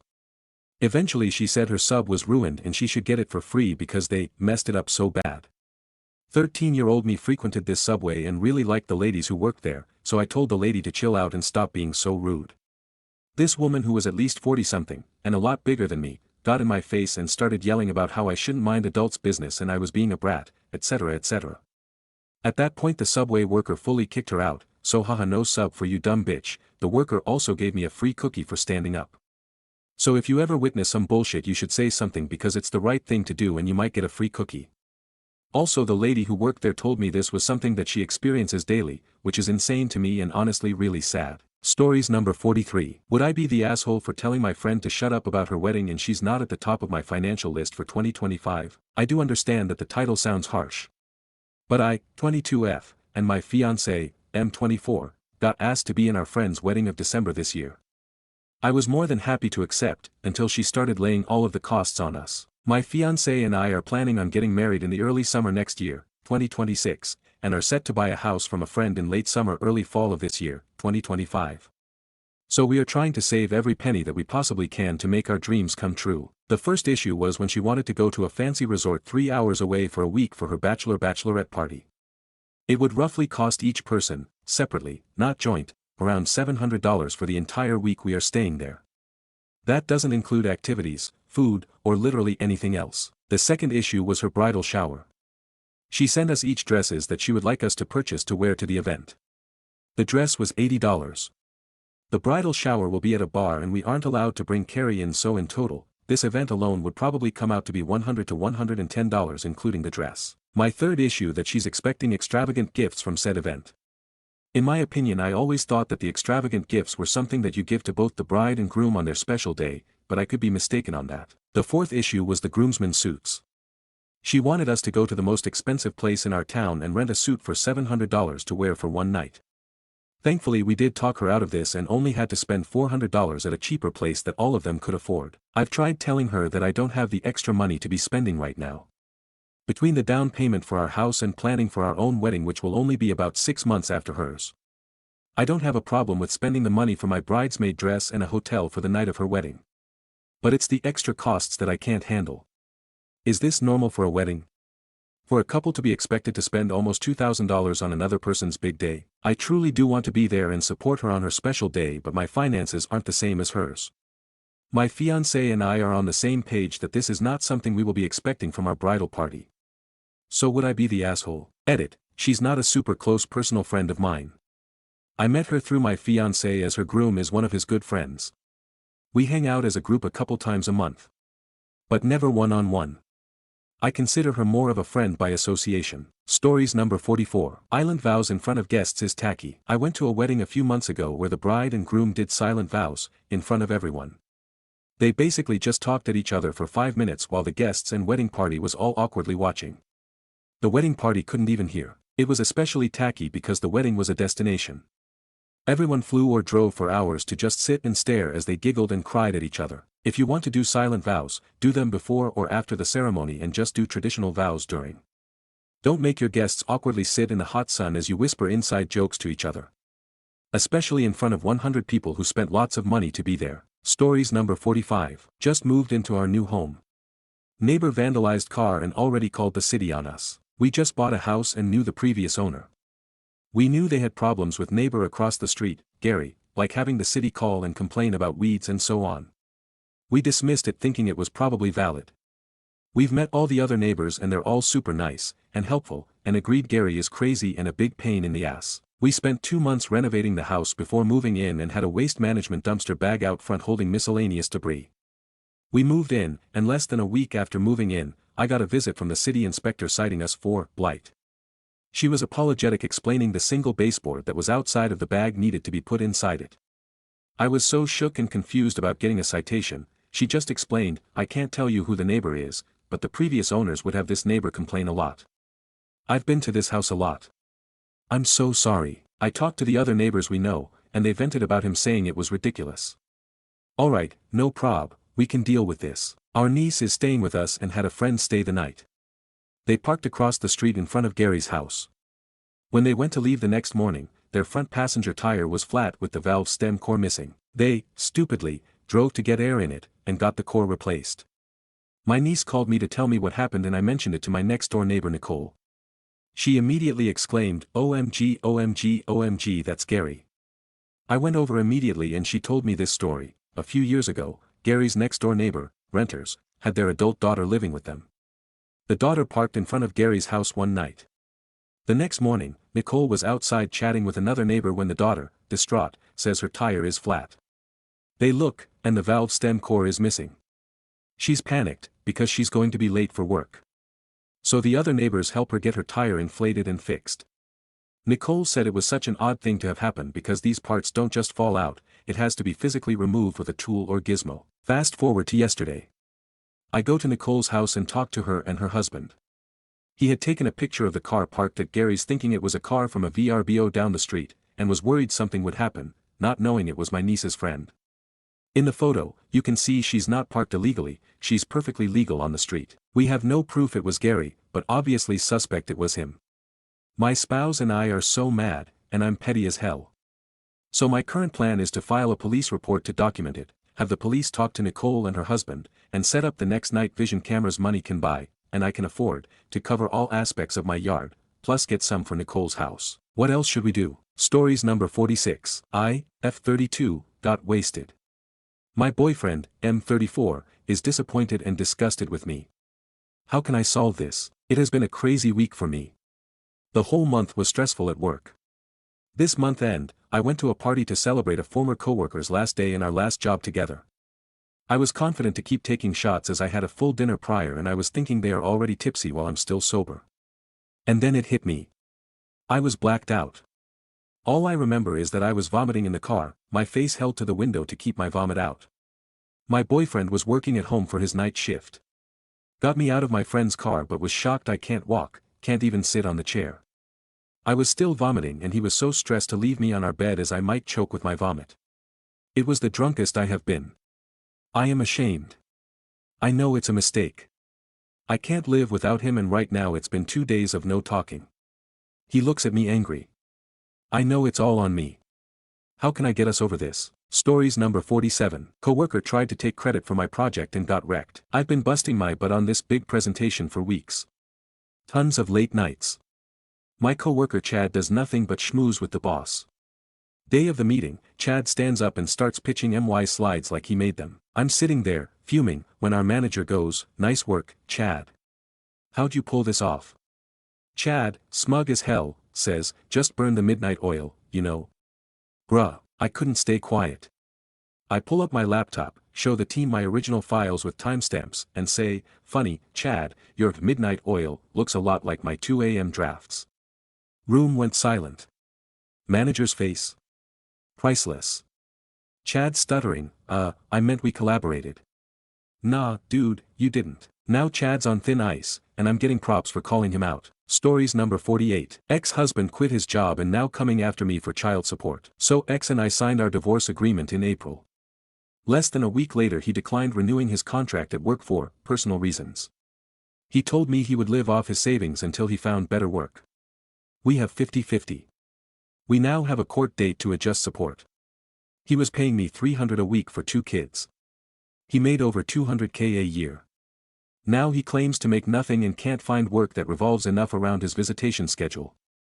I'm a nurse and make $96K a year working 32 hours a week, and base hours around my time with the kids. How likely is it that I will pay him support? My probate lawyer said the judge will frown upon him, but it's not illegal to quit your job. He has threatened in the past to bleed me dry in court fees when he found he had to buy me out of the house. His parents are incredibly wealthy and foot his bills. I have no family to help. Any advice for peace of mind? Court is Monday. Stories number 49. If you cheated on your wife, you don't get the right to get comforted on the internet just because you feel bad. Literally just came across a post of a guy who talked about paying cam girls and cheating on his pregnant wife and how he feels terrible, and the comments were full of people saying, well, at least you quit, and etc., and others saying, usually it's because of a bigger issue. He cheated on his pregnant wife. He made a choice. There is no, at least he can know. He cheated on his pregnant wife. I hope if he hasn't told her that she finds out soon and does what she needs to do for her and her child's betterment, because that's wickedly sickening and sad. Edit. For the people who think this is a trauma response, you don't get to traumatize others for your trauma. Good day.